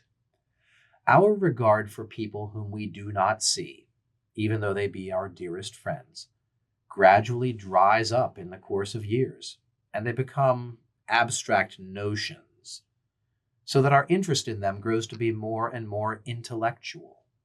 Nay, it is kept up only as a kind of tradition, whilst we retain a lively and deep interest in those who are constantly before our eyes, even if they be only pet animals. This shows how much men are limited by their senses, and how true is the remark that Goethe makes in Tasso about the dominant influence of the present moment. Die Gegenwart ist eine mächtige Göttin. The present is a powerful goddess. Friends of the house are very rightly so called, because they are friends of the house rather than of its master. In other words, they are more like cats than dogs. I think, by the way, that's a great sort of Schopenhauerian observation. Certain type of friend is a friend of the house. He comes to this place, not necessarily for you, you understand, rather more like a pet cat who's around and tolerates you than like a dog, which is all devotion and wagging its tail. As he said before, I'd rather a sincere dog than 100 insincere human friends. Their friends of the house are more like cats than like dogs. I like that very much. Your friends will tell you that they are sincere. Your enemies are really so. Okay, that's another great quip from Schopenhauer. Your friends and your enemies both claim to be sincere, but your enemies are telling the truth. Ouch. Right? Ouch.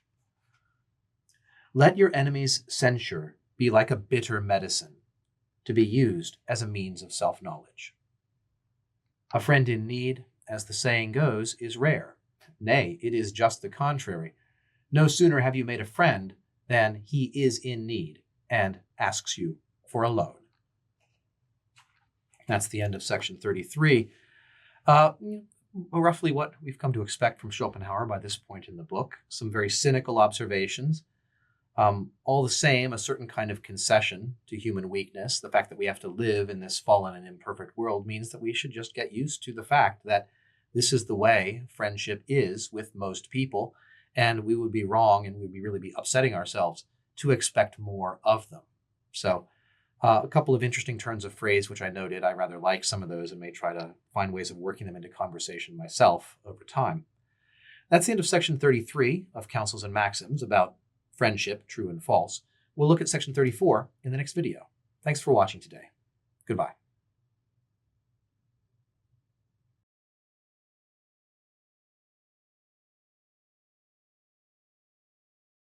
In section 34 of Counsels and Maxims, Schopenhauer gives us an account of why it is that intelligence is met with derision and shunning in the social sphere, and why, for a similar reason, people of low intelligence tend to be very socially successful. He also does a little bit of amateur psychologizing, analyzing the sort of deep unconscious causes of this social fact about intelligence and stupidity. And he makes, towards the end, some perhaps controversial remarks about women and beauty and the ways in which women judge each other in a social sphere. So here's what he writes. A man must be still a greenhorn in the ways of the world if he imagines that he can make himself popular in society by exhibiting intelligence and discernment.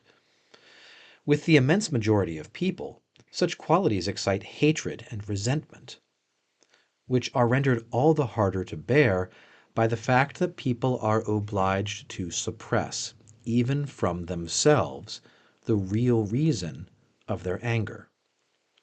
What actually takes place is this. A man feels and perceives that the person with whom he is conversing is intellectually very much his superior. He thereupon secretly and half unconsciously concludes that his interlocutor must form a proportionately low and limited estimate of his abilities. That is a method of reasoning, an enthymeme, which rouses the bitterest feelings of sullen and rancorous hatred. Schopenhauer's footnote. Compare World as Will and Representation, Book 2, page 256, where I quote from Dr. Johnson and from Merck, the friend of Goethe's youth.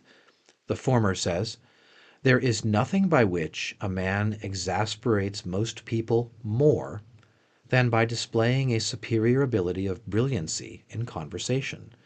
They seem pleased at the time, but their envy makes them curse him at their hearts." Reference Boswell's Life of Johnson, 74. So I'll pause there at the end of Schopenhauer's footnote. He's given us here an account of why it is that intelligent people, he says, are unpopular. It is because, half unconsciously, people recognize the distance between them and assume that just as they can see the superiority, the other person is conscious and mindful of their inferiority, and unable to admit this to themselves, they feel a kind of resentment thereby, a sullen and rancorous hatred at this, we might borrow a term from Nietzsche and call it this pathos of distance between them. This is a kind of subterranean, unconscious driver of hatred and rancor that the inferior feel for the superior. So very Nietzschean themes coming out here. Schopenhauer continues. And so Gracian is quite right in saying that the only way to win affection from people is to show the most animal-like simplicity of demeanor. Para ser bien quisto, el único medio vestirse la piel de las más simples de los brutos. In Spanish, in order to be well liked, the only way is to wear the skin of the simplest of animals, simplest of beasts. The translator's note notes that this is a reference to Baltasar Gracian, an early 17th century Spanish prose writer whose work Schopenhauer had translated into German. He's very highly thought of for a kind of worldly philosophy, rather like this one, Observations about Life. Back to Schopenhauer's text. To show your intelligence and discernment is only an indirect way of reproaching other people for being dull and incapable.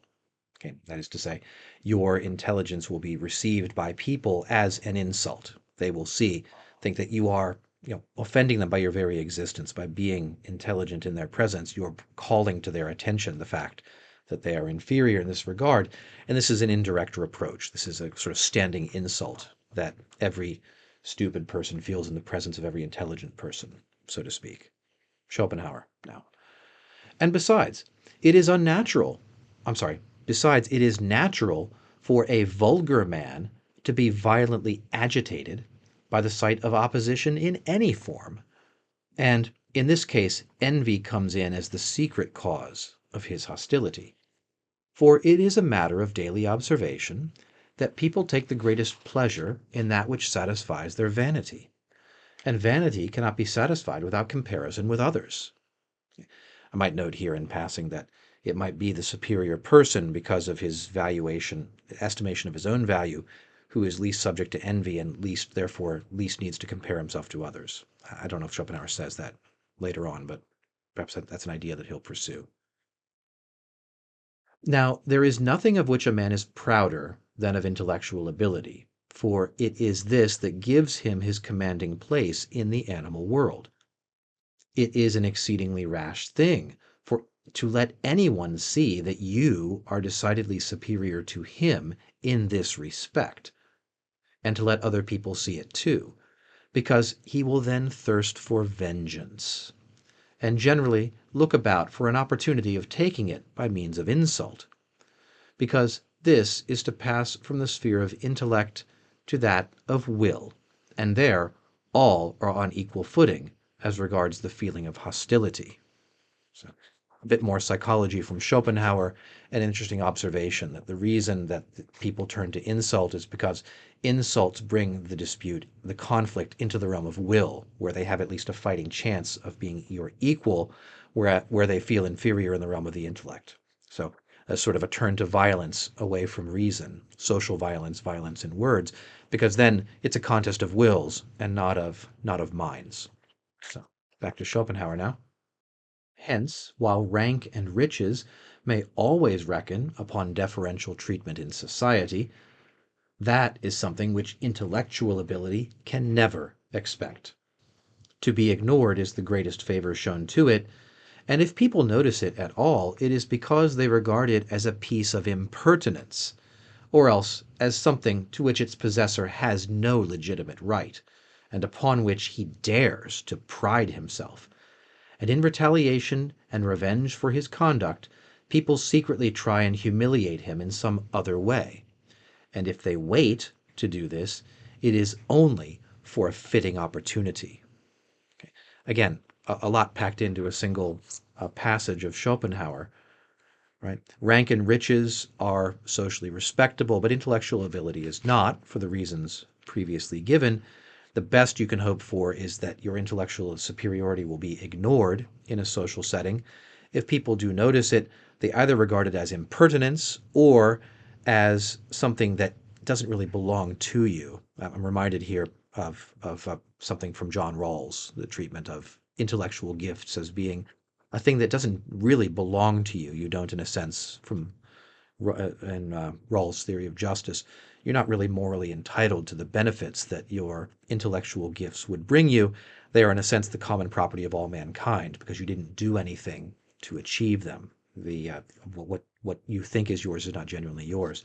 I don't think that Schopenhauer would have much use for Rawls in that respect. Back to the text. A man may be as humble as possible in his demeanor, and yet hardly ever get people to overlook his crime in standing intellectually above them. In The Garden of Roses, Sadi makes the remark, "You should know that foolish people are 100-fold more averse to meeting the wise than the wise are indisposed for the company of the foolish." Okay, there's something, being around the wise makes the foolish deeply angry in ways that perhaps they're not fully aware of themselves. On the other hand, it is a real recommendation to be stupid.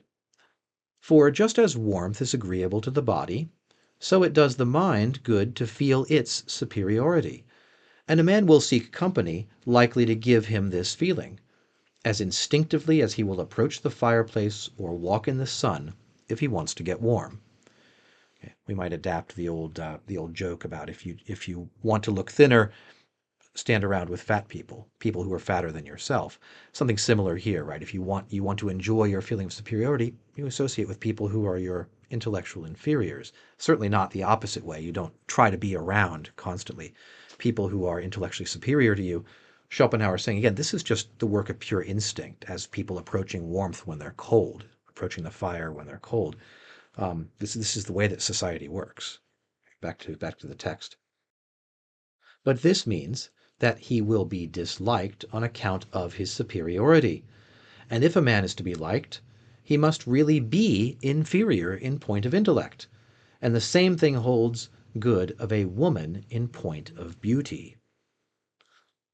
To give proof of real and unfeigned inferiority to some of the people you meet, that is a very difficult business indeed.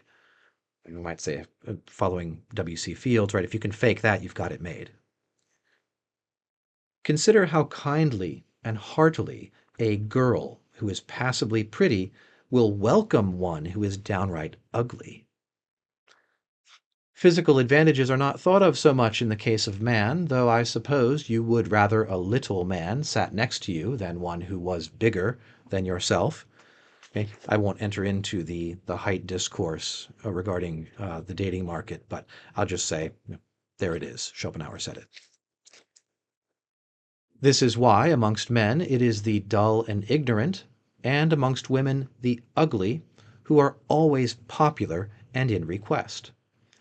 It is likely to be said of such people that they are extremely good-natured, because everyone wants to find a pretext for caring about them, a pretext which will blind both himself and other people to the real reason why he likes them.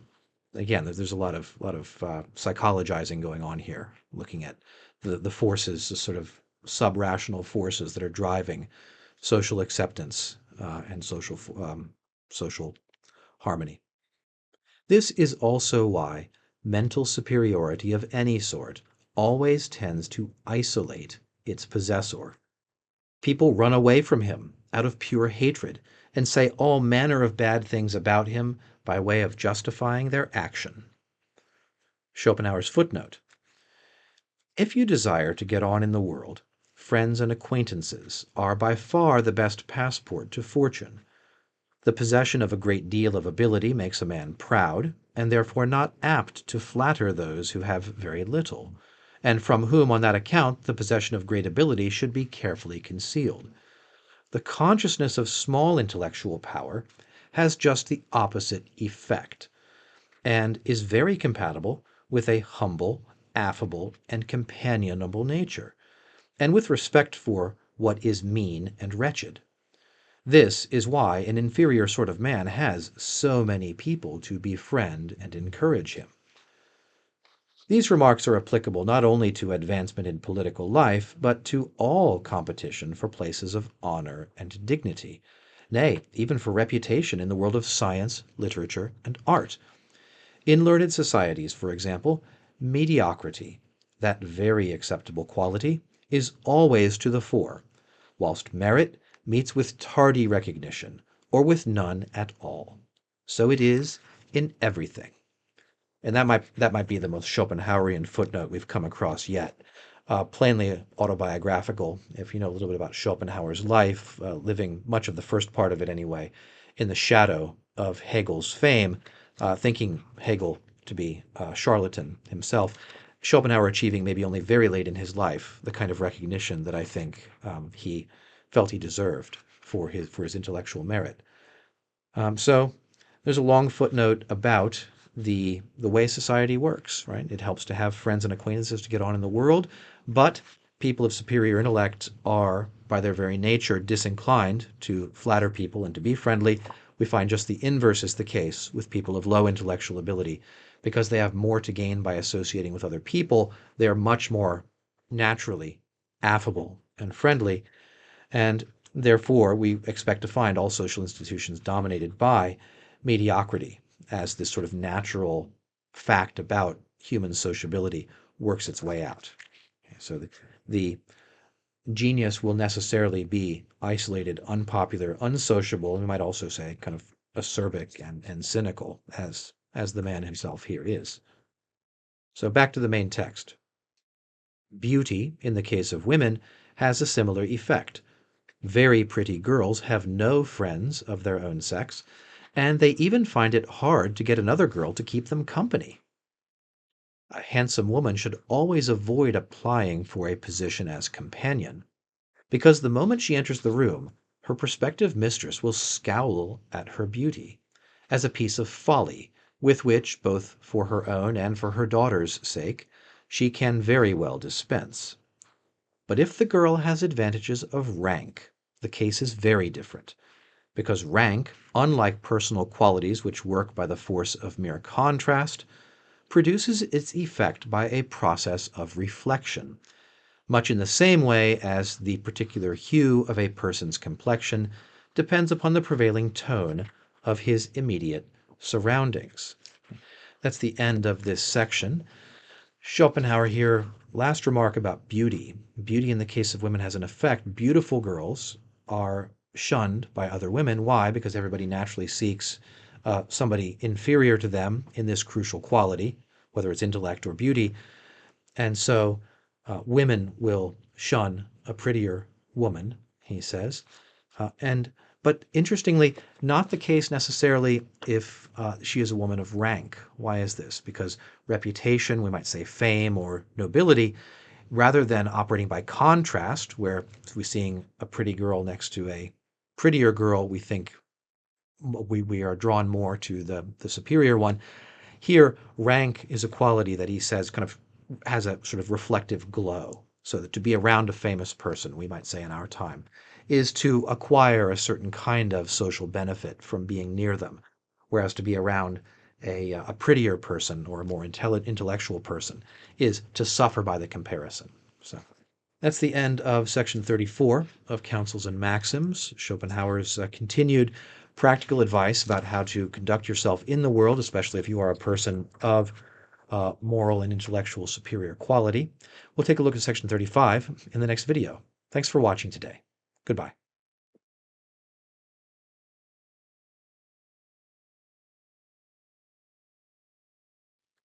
In section 35 of Counsels and Maxims, Schopenhauer discusses trust. It's very short. I'll take it in two parts. Here's the first. Our trust in other people often consists, in great measure, of pure laziness, selfishness, and vanity on our own part.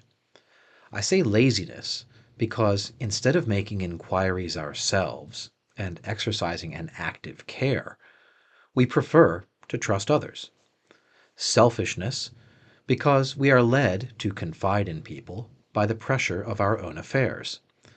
And vanity, when we ask confidence for a matter on which we rather pride ourselves. And yet for all that, we expect people to be true to the trust we repose in them.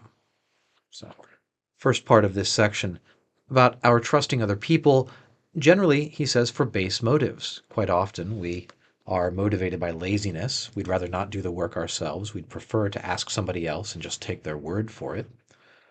Or selfishness. Our own affairs are quite busy and pressing, and so we need the help of other people. Rather than relying upon ourselves, we will reach out and ask them for help and trust them.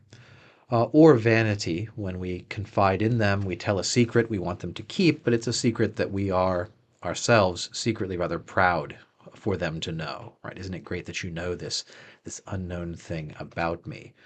So, a rather cynical take on trust as a social institution from Schopenhauer here, that we quite often engage in it from base motives. And yet, for all that, we take a sort of noble attitude towards it. We expect people to be worthy of our trust somehow, even though we're trusting them for these low and selfish motives.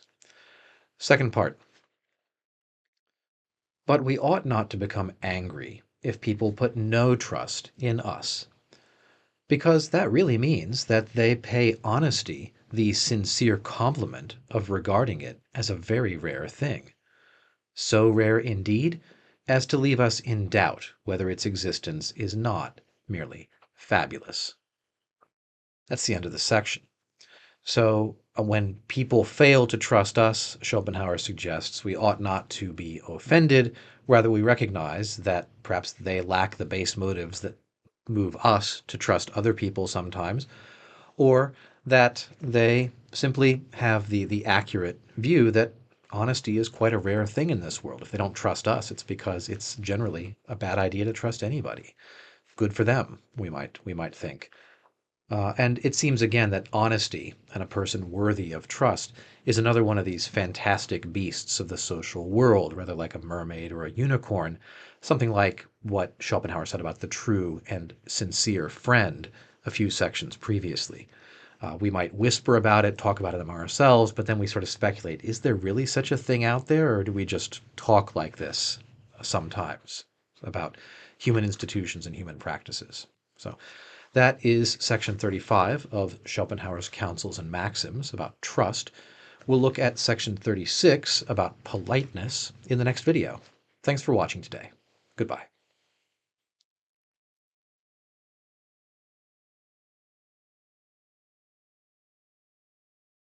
Hi.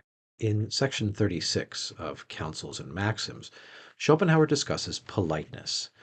And if you expect that he will tell us that politeness is a kind of insincere social institution designed to conceal from us the true horror and unpleasantness of our social life together, but that it's nevertheless useful for this purpose and therefore should be practiced by everyone, you'd be exactly correct.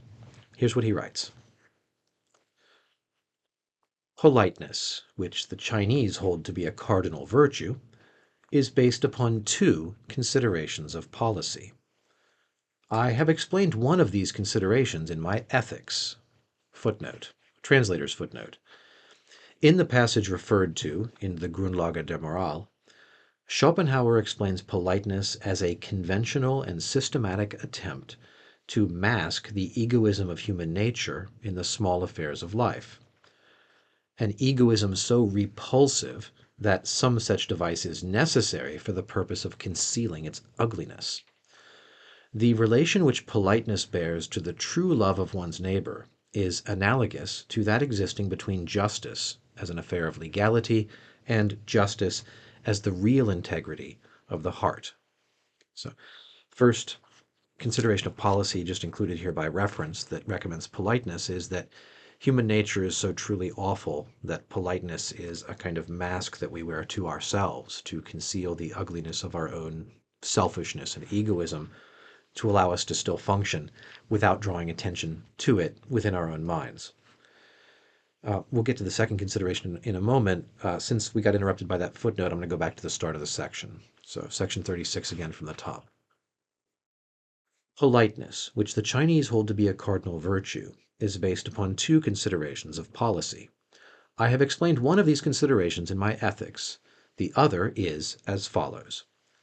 Politeness is a tacit agreement that people's miserable defects, whether moral or intellectual, shall on either side be ignored and not made the subject of reproach. And since these defects are thus rendered somewhat less obtrusive, the result is mutually advantageous. So, second policy reason for being polite is that it amounts to a kind of truce between each of us in society. I agree not to call attention to your defects and reproach you for them, and you do the same with me. And while each of us is still just as defective as before, we're no longer calling attention to these defects. It becomes easier for us to ignore them or to transact business between us without regard for them. So it amounts to a kind of a conspiracy, sort of a public conspiracy to ignore the worst elements of each other's character and moral being. Schopenhauer continues. It is a wise thing to be polite. Consequently, it is a stupid thing to be rude. To make enemies by unnecessary and willful incivility is just as insane a proceeding as to set your house on fire. That's a very pungent metaphor. For politeness is like a counter, an avowedly false coin with which it is foolish to be stingy. A sensible man will be generous in the use of it. It is customary in every country to end a letter with the words, "Your most obedient servant," votre très humble serviteur, suo devotissimo servo. The Germans are the only people who suppress the word servant, Diener, because of course it is not true. However, to carry politeness to such an extent as to damage your prospects is like giving money where only counters are expected. So here Schopenhauer has compared the politeness, the sort of small acts and vocabulary of polite speech and behavior, to a kind of false coin. You've inherited a bunch of counterfeit money. Well, why not spread it around? It would be ridiculous to be stingy, to try to hoard it. It's valueless in itself. Politeness and the small acts of politeness are just like that. For a person to withhold them and not to make free use of them where they're expected and useful is, as he says at the beginning of this paragraph, like setting your own house on fire. It's ridiculous. It's stupid to be rude when you are harmed by rudeness. One doesn't want to be excessive with politeness to damage one's own prospects, but this is the nature of politeness and its utility for us. Schopenhauer goes on. Wax, a substance naturally hard and brittle, can be made soft by the application of a little warmth, so that it will take any shape you please. In the same way, by being polite and friendly, you can make people pliable and obliging, even though they are apt to be crabbed and malevolent. Hence politeness is to human nature what warmth is to wax. Of course, it is no easy matter to be polite. Insofar, I mean, as it requires us to show great respect for everybody, whereas most people deserve none at all. And again, insofar as it demands that we should feign the most lively interest in people when we must be very glad that we have nothing to do with them. To combine politeness with pride is a masterpiece of wisdom. And so it seems there's a difficulty about being polite, is that you have to treat people with politeness who plainly don't deserve it. You have to continue to associate with people who are not worth associating with. You must pretend to be pleased to be in their presence when in reality you find them utterly repulsive, Schopenhauer seems to suggest here. So to be both proud and polite is something of an achievement, perhaps an ambition for a certain kind of misanthrope like Schopenhauer. Continuing. We should be much less ready to lose our temper over an insult, which, in the strict sense of the word, means that we have not been treated with respect, if on the one hand we had not such an exaggerated estimate of our value and dignity. That is to say, if we were not so immensely proud of ourselves. And on the other hand, if we had arrived at any clear notion of the judgment which, in his heart, one man generally passes upon another. So I take this long sentence to mean that we would disregard insults directed at our person if either we had overcome our own exaggerated self-estimation and realized our own worth perhaps lower than we pretend it is, or if we understood what people generally think of each other deep in their hearts. We would perhaps no longer expect that people would not insult us. Continuing with Schopenhauer now. If most people resent the slightest hint that any blame attaches to them, you may imagine their feelings if they were to overhear what their acquaintances say about them. You should never lose sight of the fact that ordinary politeness is only a grinning mask. If it shifts its place a little, or is removed for a moment, there is no use raising a hue and a cry. When a man is downright rude, it is as though he has taken off all his clothes and stood before you in puris naturalibus. Like most men in this condition, he does not present a very attractive appearance. It's the end of the section. A bit of a shocking image. To be deliberately rude, he says, we should not mind if the mask of politeness slips sometime, not worth getting terribly upset about, because it merely shows the ugliness that politeness is meant to conceal. And the idea, first, the deliberately rude man is like a man who has set his own house on fire, and then here, perhaps even more absurdly, like a man who is completely stripped naked and stands in front of us. He's not improved his appearance or his our estimation of him by doing so. And so, as Schopenhauer has said at the beginning of this section, it's a stupid thing to be rude if that damages your social prospects. So that's advice to keep in mind, both the true place of politeness in respect of human nature and the ugliness of human nature, and the advisability and utility of being polite. There's generally no advantage to be gained by being deliberately rude, so don't do it. So that's the end of section 36 of Counsels and Maxims. We'll take a look at section 37 in the next video. Thanks for watching today. Goodbye.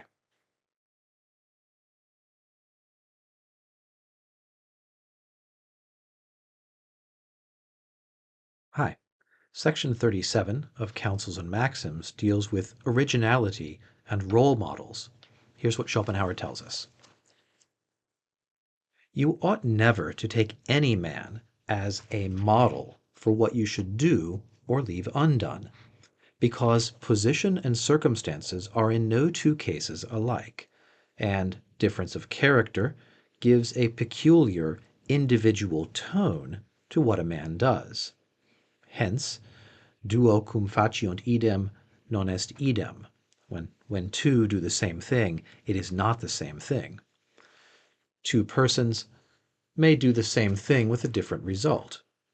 A man should act in accordance with his own character, as soon as he has carefully deliberated on what he is about to do. The outcome of this is that originality cannot be dispensed with in practical matters. Otherwise, what a man does will not accord with what he is. That's the end of section 37. And Schopenhauer here kind of putting us right on the question of role models. If we wish to model our behavior on someone, we should keep in mind the inescapable factor of originality, difference of character and circumstance. So however much Caesar might wish to model himself on Alexander, or Napoleon model himself upon Caesar, the circumstances that each faces, as well as the individual character that he bears and uses in making his action, are different enough that it's not possible to follow directly in the footsteps of anyone else, however admirable he is to us, so much so that the old Roman proverb, the old Latin proverb, right, that when two do the same thing, they don't actually do the same thing because they are two different people. And so two important points, I think, here at the end worth remembering, perhaps even memorizing, that a man should act in accordance with his own character after deliberating about what the circumstances require of him, and what a man does should be in accord with what he is. That is, you should know yourself and your own character well enough to be able to act decisively and correctly in the circumstances that you face. That does mean sometimes being original rather than following a model, as I mentioned, Caesar following Alexander, or Napoleon Caesar. So that is the brief section 37 of Schopenhauer's Counsels and Maxims. We'll take a look at section 38 in the next video. Thanks for watching today. Goodbye.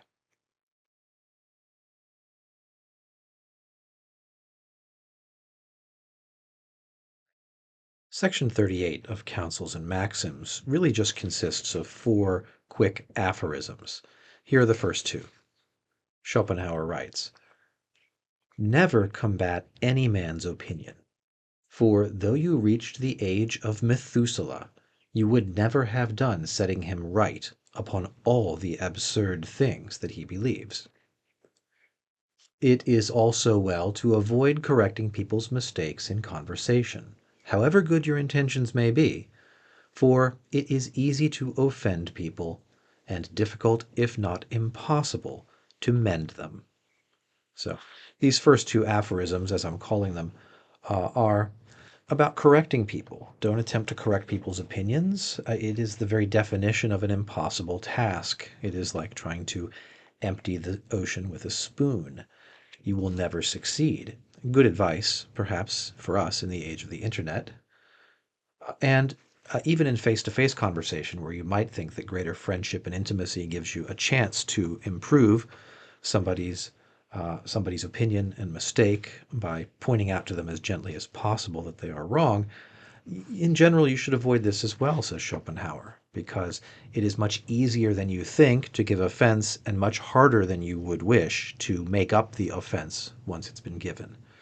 So, in general, this is not correcting people's opinions and mistakes is not something that you should make a regular habit of.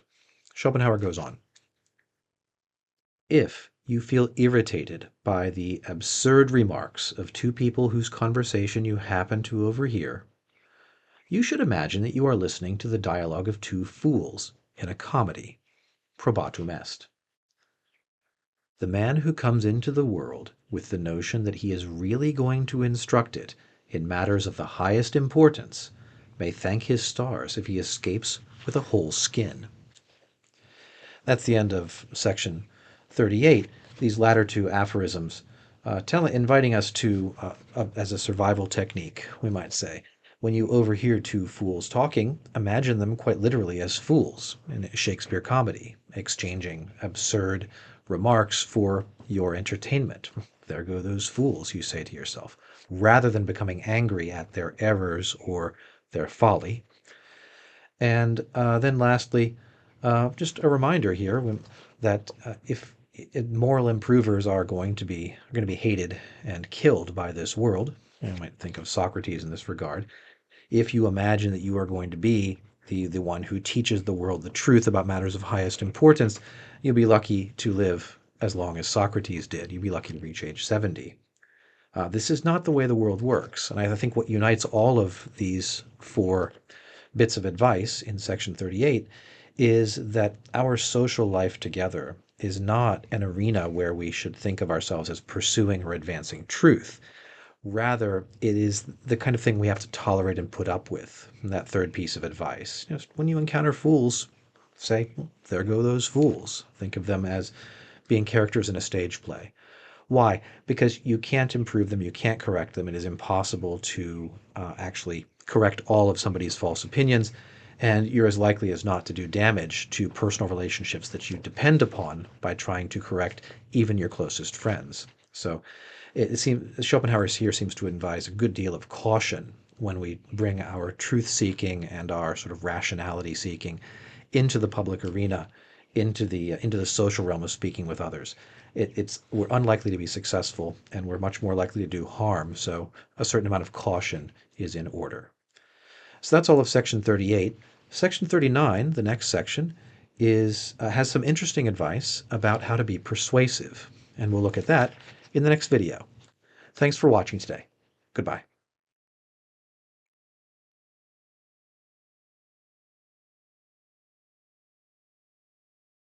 Here's what Schopenhauer has to say about persuasion in section 39 of Counsels and Maxims. If you want your judgment to be accepted, express it coolly and without passion. All violence has its seat in the will, and so, if your judgment is expressed with vehemence, people will consider it an effort of will, and not the outcome of knowledge, which is in its nature cold and unimpassioned. Since the will is the primary and radical element in human nature, and intellect merely supervenes as something secondary, people are much more likely to believe that the opinion you express with so much vehemence is due to the excited state of your will, rather than that the excitement of the will comes only from the ardent nature of your opinion. That's the end of the section. And a fascinating connection here with Schopenhauer's main metaphysical work on the world as will and representation. If you wish to be persuasive, if you wish for people to adopt your opinion as their own, try not to express it with vehemence, because vehemence, people will connect quite naturally enough with an effort of will rather than of knowledge. They will assume that the reason that you assert yourself so violently, the reason that you express yourself so forcefully, is because you are trying hard, not because you have this sort of cool, detached, above it all intellect, which gives you access to the truth and to knowledge. So it seems for Schopenhauer, the very nature of a philosopher is to have this kind of stoical, above it all character that would be expressed even in his speech. He would share the truth, but the truth by its very nature is dispassionate and separates you somewhat from the willfulness that we associate with this more primary, sort of primal element in humanity, this desire, this striving. So the intellect doesn't strive, knowledge doesn't strive, wisdom doesn't strive, Schopenhauer seems to be telling us here.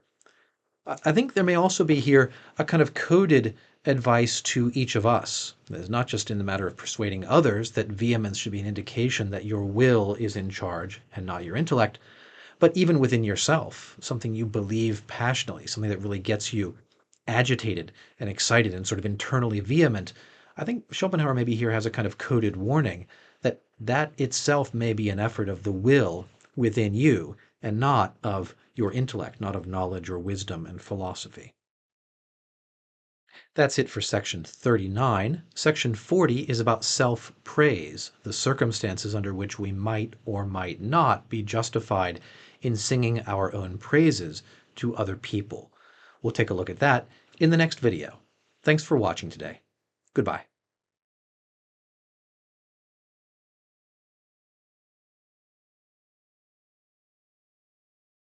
In section 40 of Counsels and Maxims, Schopenhauer gives us his advice about whether or not we should praise ourselves in the company of others. Here's what he writes. Even when you are fully justified in praising yourself, you should never be seduced into doing so.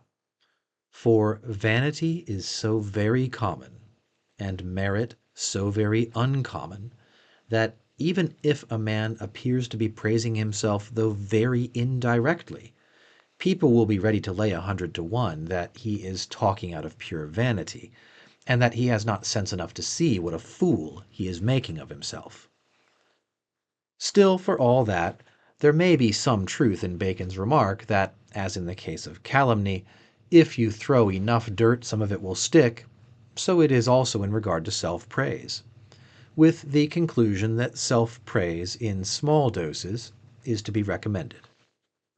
So that's the end of section 40, and Schopenhauer's advice about self-praise seems to be, one, don't do it, not because you don't deserve it or can't pull it off, but because even your deserved praise of yourself, pointing out your own virtues accurately, will be swallowed up in the great sea of vanity and falsehood that is the social world. So people will simply mistake you for a fool who doesn't realize how much of a fool he's obviously making of himself. Your quality will not be recognized even when you point it out, perhaps especially because you point it out. So it's as likely to damage your prospects and standing as it is to improve it. And then there's this curious citation of a proverb of Francis Bacon. Just as in the case of throwing mud, of calumny and insult, if you throw enough dirt at somebody, most of it will be discarded as meritless, but some people will believe some of it. We see this, of course, every election season in our time. But maybe it's also the same way, Schopenhauer and Bacon suggest, with regard to self-praise. If you say enough good things about yourself, even if the general lot of people disregard 80% of it, they're going to believe 20% of it, and that's to your benefit. I don't quite myself understand Schopenhauer's conclusion that self-praise in small doses is to be recommended, because the logic of Bacon's statement seems to be that it's only the very large doses of self-praise that will actually have the desired effect of people believing some of what you say. Perhaps there's something lost in the translation or my understanding either of Schopenhauer or Bacon and the points that they're making. But Schopenhauer does seem to give an answer that consists of mostly not, perhaps a little bit occasionally, in regard to self-praise.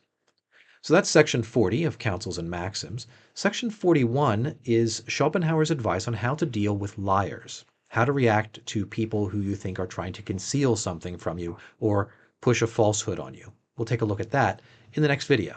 Thanks for watching today. Goodbye.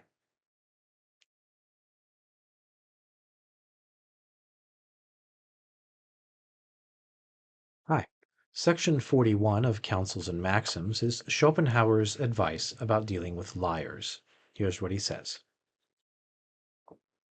If you have reason to suspect that a person is telling you a lie, look as though you believed every word he said. This will give him courage to go on. He will become more vehement in his assertions, and in the end betray himself. Again, if you perceive that a person is trying to conceal something from you, but with only partial success, look as though you did not believe him.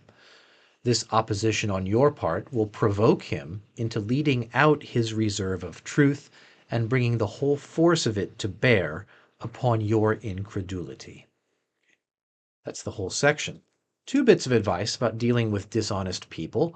First, if somebody is lying to you, a bit of reverse psychology, look as though you are completely convinced, and this will goad him on to lie to you more and more outrageously.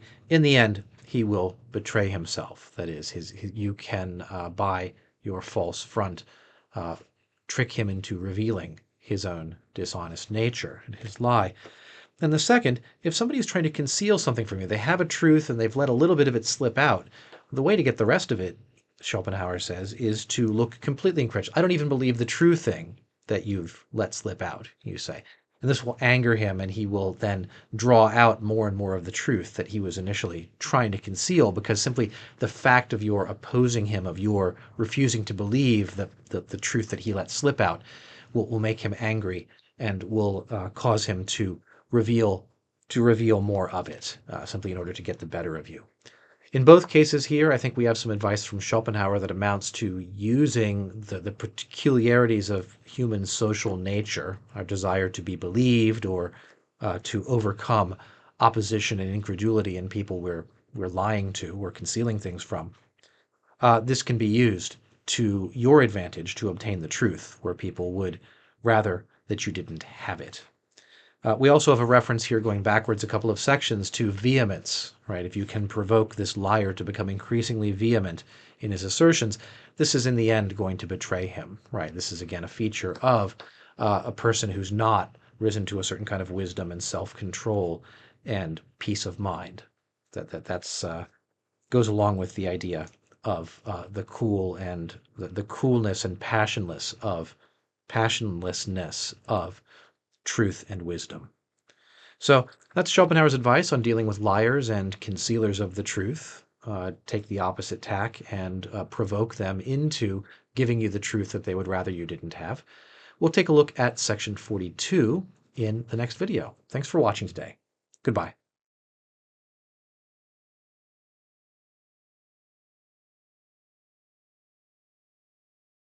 Section 42 of Counsels and Maxims is Schopenhauer's advice about secrecy and silence. Here's what he says. You should regard all your private affairs as secrets, and in respect of them treat your acquaintances, even though you are on good terms with them, as perfect strangers, letting them know nothing more than they can see for themselves. For in course of time, and under altered circumstances, you may find it a disadvantage that they know even the most harmless things about you. So, this first paragraph, advice to not over disclose even the most innocuous details about yourself. He says not to friends, but to acquaintances, to people you know casually, that you know mildly. You may find it in the future, especially under, he says, altered circumstances, when they have an incentive to try to hurt you, that even the smallest detail about the town you were born in or the place you went on vacation 2 years ago may turn out to be something that may be used against you. So, recommending here secrecy and silence in regard to personal details in the realm of speech with mere acquaintances. This is being written, of course, centuries before the internet, but one can see the applicability of that kind of advice today. He goes on. And as a general rule, it is more advisable to show your intelligence by saying nothing than by speaking out, for silence is a matter of prudence, whilst speech has something in it of vanity. The opportunities for displaying the one or the other quality occur equally often, but the fleeting satisfaction afforded by speech is often preferred to the permanent advantage secured by silence. So, once again, silence preferable to speech.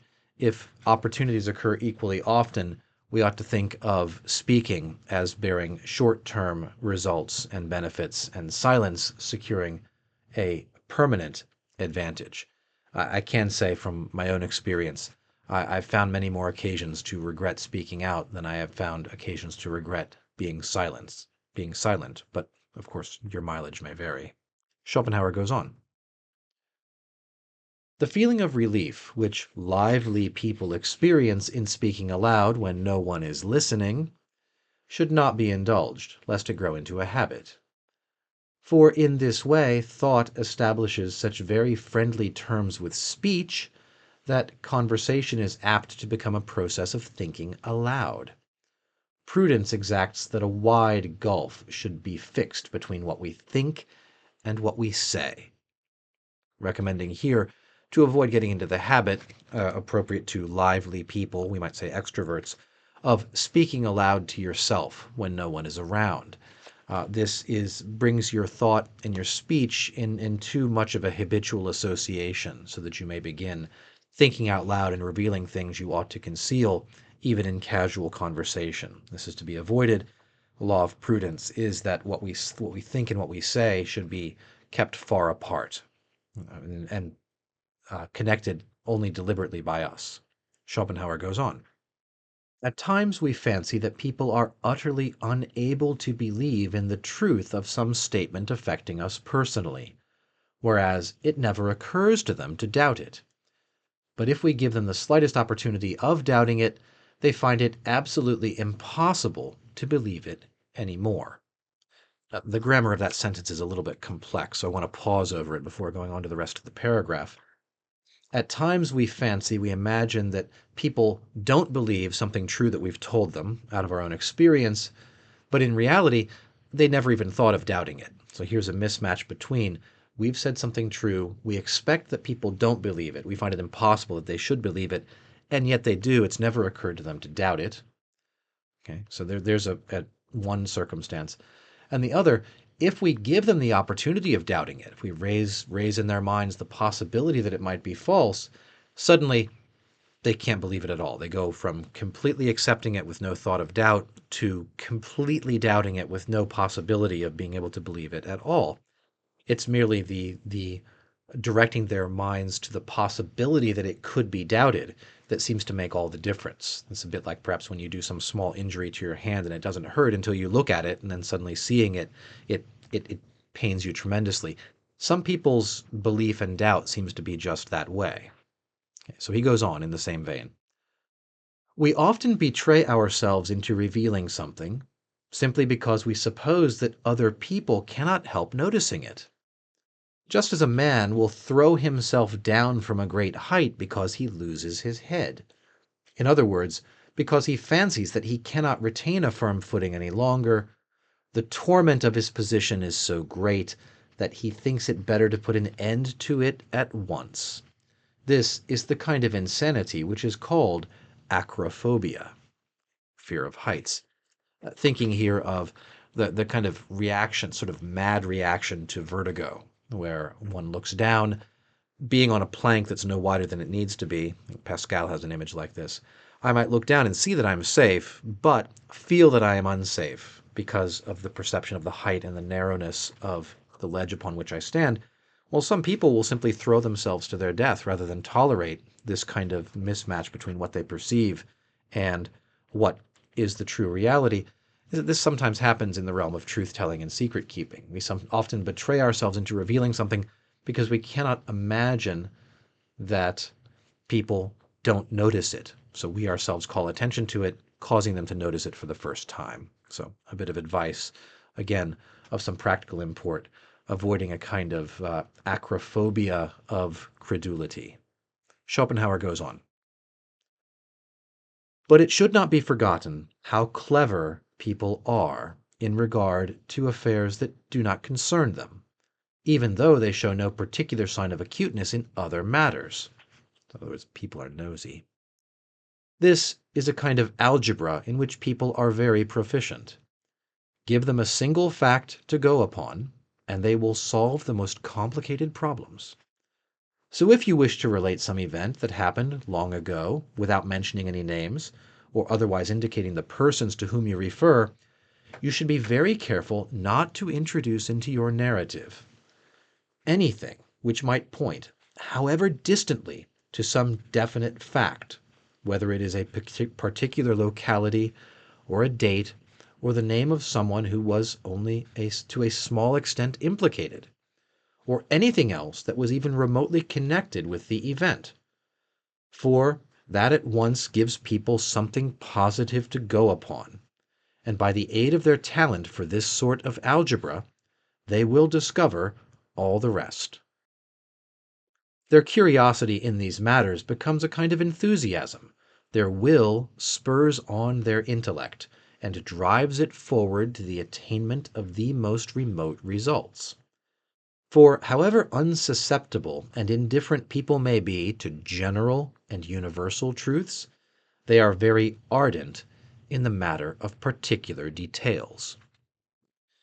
A long paragraph reminding us that people are nosy, but they're nosiest not about general truths or universal truths or philosophical truths.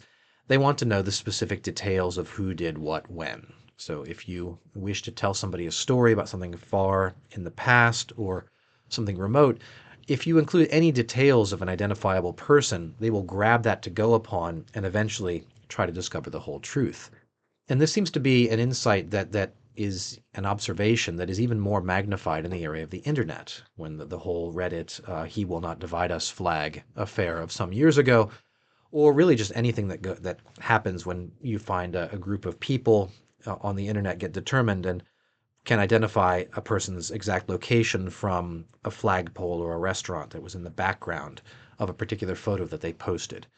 We know to be cautious about this, and Schopenhauer seems to be giving us a kind of 19th century version of this. If you give people even the tiniest detail to go upon, that they're off like a bloodhound.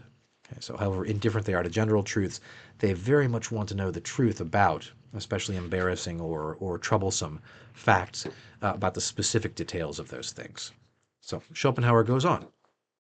In keeping with what I have said, it will be found that all those who profess to give instruction in the wisdom of life are specially urgent in commending the practice of silence, and assign manifold reasons why it should be observed. So it is not necessary for me to enlarge upon the subject any further. However, I may just add one or two little-known Arabian proverbs which occur to me as peculiarly appropriate. Do not tell a friend anything that you would conceal from an enemy. A secret is in my custody if I keep it, but should it escape me, it is I who am the prisoner.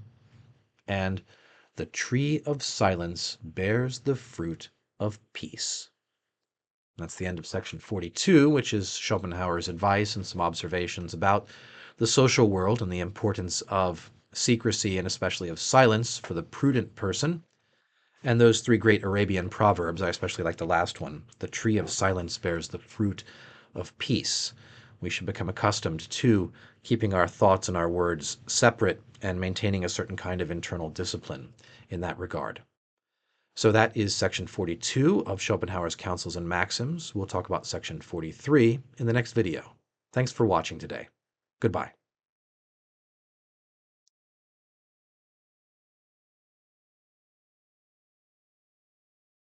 Hi. Section 43 of Counsels and Maxims is just one sentence long. Here's what Schopenhauer writes. Money is never spent to so much advantage as when you have been cheated out of it. For at one stroke you have purchased prudence. That's all of section 43. Just something on the order of a one-sentence proverb here that we're invited to see gain. I'm invited to see loss under the aspect of gain. Somebody has cheated you out of money. Schopenhauer says, regard it as money well spent. You've now learned something about the world, about people, about your ability to be cheated. So regard this as money that you've spent in order to acquire prudence, wisdom of life, a sort of worldly know-how. So that's reminds me of something that I associate with Epictetus. I think he says at one point in his Stoic philosophy that if one of your servants is stealing from you, you should simply say of the loss, this is the price of contentment. This is the price of equanimity of soul. Is I have to stop caring about a certain loaf of bread that's been stolen by one of my servants. So Schopenhauer here kind of flipping it around with a little bit more of a misanthropic twist, that if somebody's cheated you out of money, you just bought prudence from him and you should regard it as being a good bargain. Because that was such a short passage, I thought I'd share one bonus thing with you guys in this video. A few months ago, in March of 2024, I was down in Dallas for the Ciceronian Society annual conference, and at a bookstore there I picked up this book, The Essays of Schopenhauer, with a couple of other books included in it. It's the same translation as the one I'm using here, which is the Prometheus Press Great Books in Philosophy series, which I rather like. It's a decent series. This is an older book. It is, as you can see, in not terribly good condition. The spine is breaking. It's water damaged, but that's what made it cheap enough that I could afford to buy it in my position. This has no publication date, but a version I saw online that looked quite similar. The seller had tracked it down to about 1910 publication date, as far as he can tell. So what I'll do here is just flip this open at random and give you a random passage of Schopenhauer from this or some other work. And here we are. Let's see. Find something short.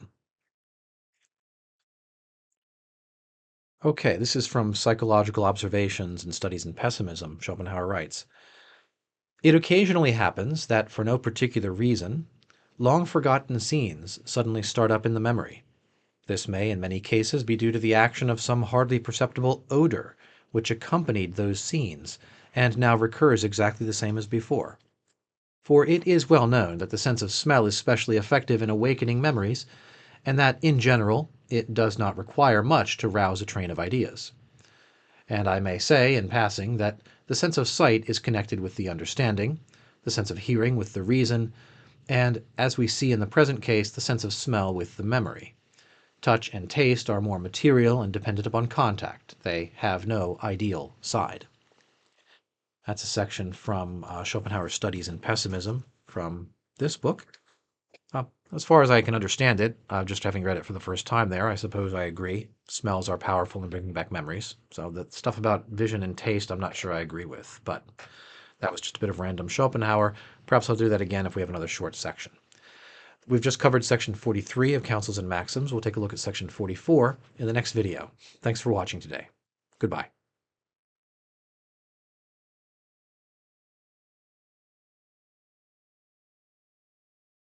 In section 44 of Counsels and Maxims, Schopenhauer begins to wrap up his advice to us concerning our relation to others. He writes, if possible, no animosity should be felt for anyone. But carefully observe and remember the manner in which a man conducts himself, so that you may take the measure of his value, at any rate in regard to yourself, and regulate your bearing towards him accordingly, never losing sight of the fact that character is unalterable, and that to forget the bad features in a man's disposition is like throwing away hard-won money. Thus you will protect yourself against the results of unwise intimacy and foolish friendship. Give way neither to love nor to hate is one half of worldly wisdom. Say nothing and believe nothing, the other half. Truly, a world where there is need of such rules as this and the following is one upon which a man may well turn his back. So that's all of section 44. Kind of interesting, of course, here. Don't feel animosity, but never ever forget somebody's character. Character doesn't change. This is Schopenhauer kind of in dad mode here, giving advice to us, perhaps as his teenage children. Just don't, once you've learned about somebody's character, don't ever forget it. Don't ignore it. Don't pretend that perhaps he's changed, perhaps he's different now. People don't change, Schopenhauer seems to be saying. And if you behave as though they have, you are as good as tossing away money, or we might say tossing away the hard-won wisdom that you got through your previous encounters with them and discovery of their bad character. So don't feel hatred for them, of course. That would be to give up something valuable in yourself.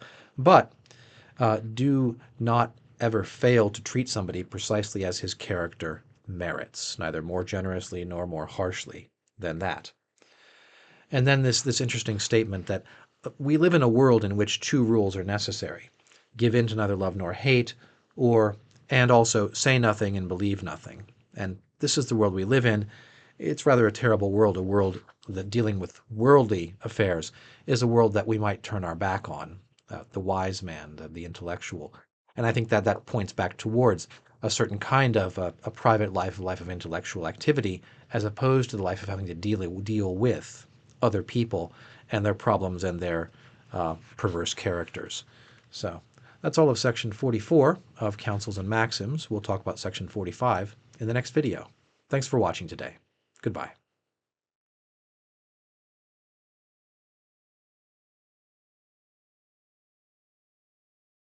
In section 45 of Counsels and Maxims, Schopenhauer advises us on how to govern the expression of our emotions, especially our negative emotions, towards our enemies. He writes, "To speak angrily to a person, to show your hatred by what you say or by the way you look, is an unnecessary proceeding, dangerous, foolish, ridiculous, and vulgar. Anger or hatred should never be shown otherwise than in what you do. And feelings will be all the more effective in action, insofar as you avoid the exhibition of them in any other way. It is only cold-blooded animals whose bite is poisonous." That's all of section 45. Schopenhauer getting a little bit ruthless with us here at the end of chapter 3. I kind of can hear the ring of the knife being pulled from the sheath. If you are angry and hateful towards a person, for God's sake, don't express it in speech or in dirty looks. Express it in action. In other words, don't talk about revenge. Do revenge. And he says you'll find it to be much more emotionally satisfying when your emotions are actually accomplished through your actions, if that's the way it's going to be, rather than talking about them, to do otherwise dangerous, foolish, ridiculous, and vulgar. And something of a proverb here at the end. It is only the cold-blooded animal that has a poisonous bite. So if you have a genuine hostility, if you genuinely wish to inflict harm upon your enemy, you have to be cold-blooded yourself. You have to restrain your expression of emotion, restrain the way that you comport your face when you look at the person. So for God's sake, we're playing for keeps here, right? We're in the realm of action, not in the realm of emotionally venting, right? This is the action of an undisciplined person. So, bit of advice here on the topic of vengeance, it seems. Not entirely pleasant to consider, but then again, if vengeance and negative emotions are going to come up, well, then they ought to come up in action and not in speech. Or maybe I should say, in action or not at all. let them go, do without them. So that's section 45 of Schopenhauer's Counsels and Maxims. Section 46 is the final section of chapter 3 on our relation to others. We'll talk about that in the next video. Thanks for watching today. Goodbye.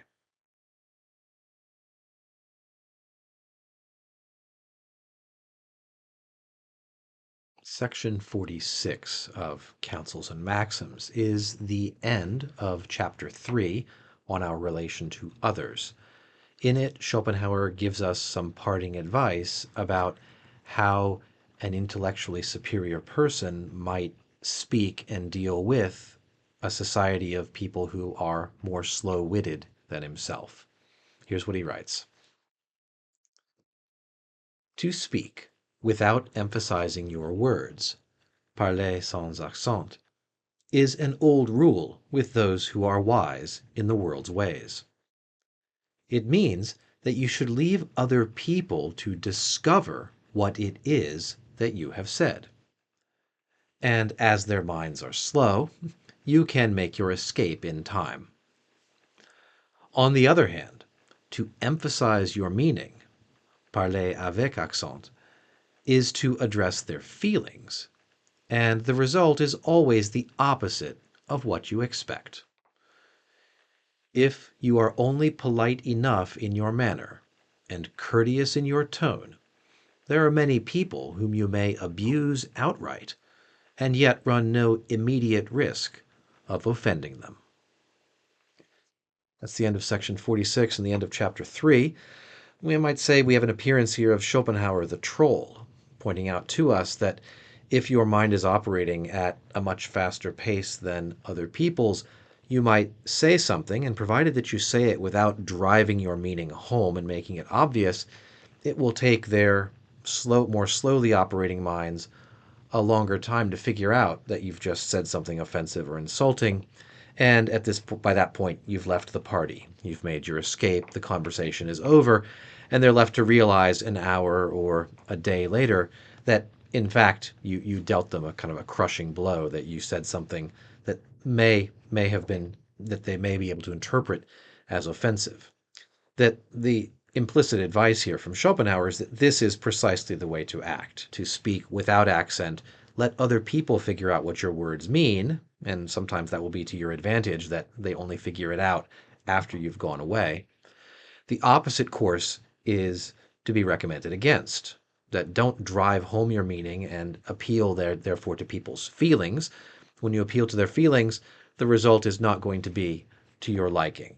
So it sounds here like Schopenhauer, if he's speaking here, he thinks to fellow sort of intellectually superior people, seems to think that he's advising them to take advantage of your natural superiority in this regard, to move about in society, as it were, as someone, with kind of a super speed power, right? The fact that you can think more quickly than other people, react more quickly, means you can do things socially, and the effect is so delayed and so retarded that it won't actually end up striking you or affecting you. So a bit like one of those characters in a superhero movie with super speed, which turns out to be something like a universal hack, right? This guy can do just about anything if he moves 20%, 50%, 100% faster than everyone else. Something going on here in the realm of thought, I think, with Schopenhauer. So that's his final advice to us about dealing with other people on our relations to others. We'll turn to the beginning of chapter 4, titled Worldly Fortune, in the next video. Thanks for watching today. Goodbye.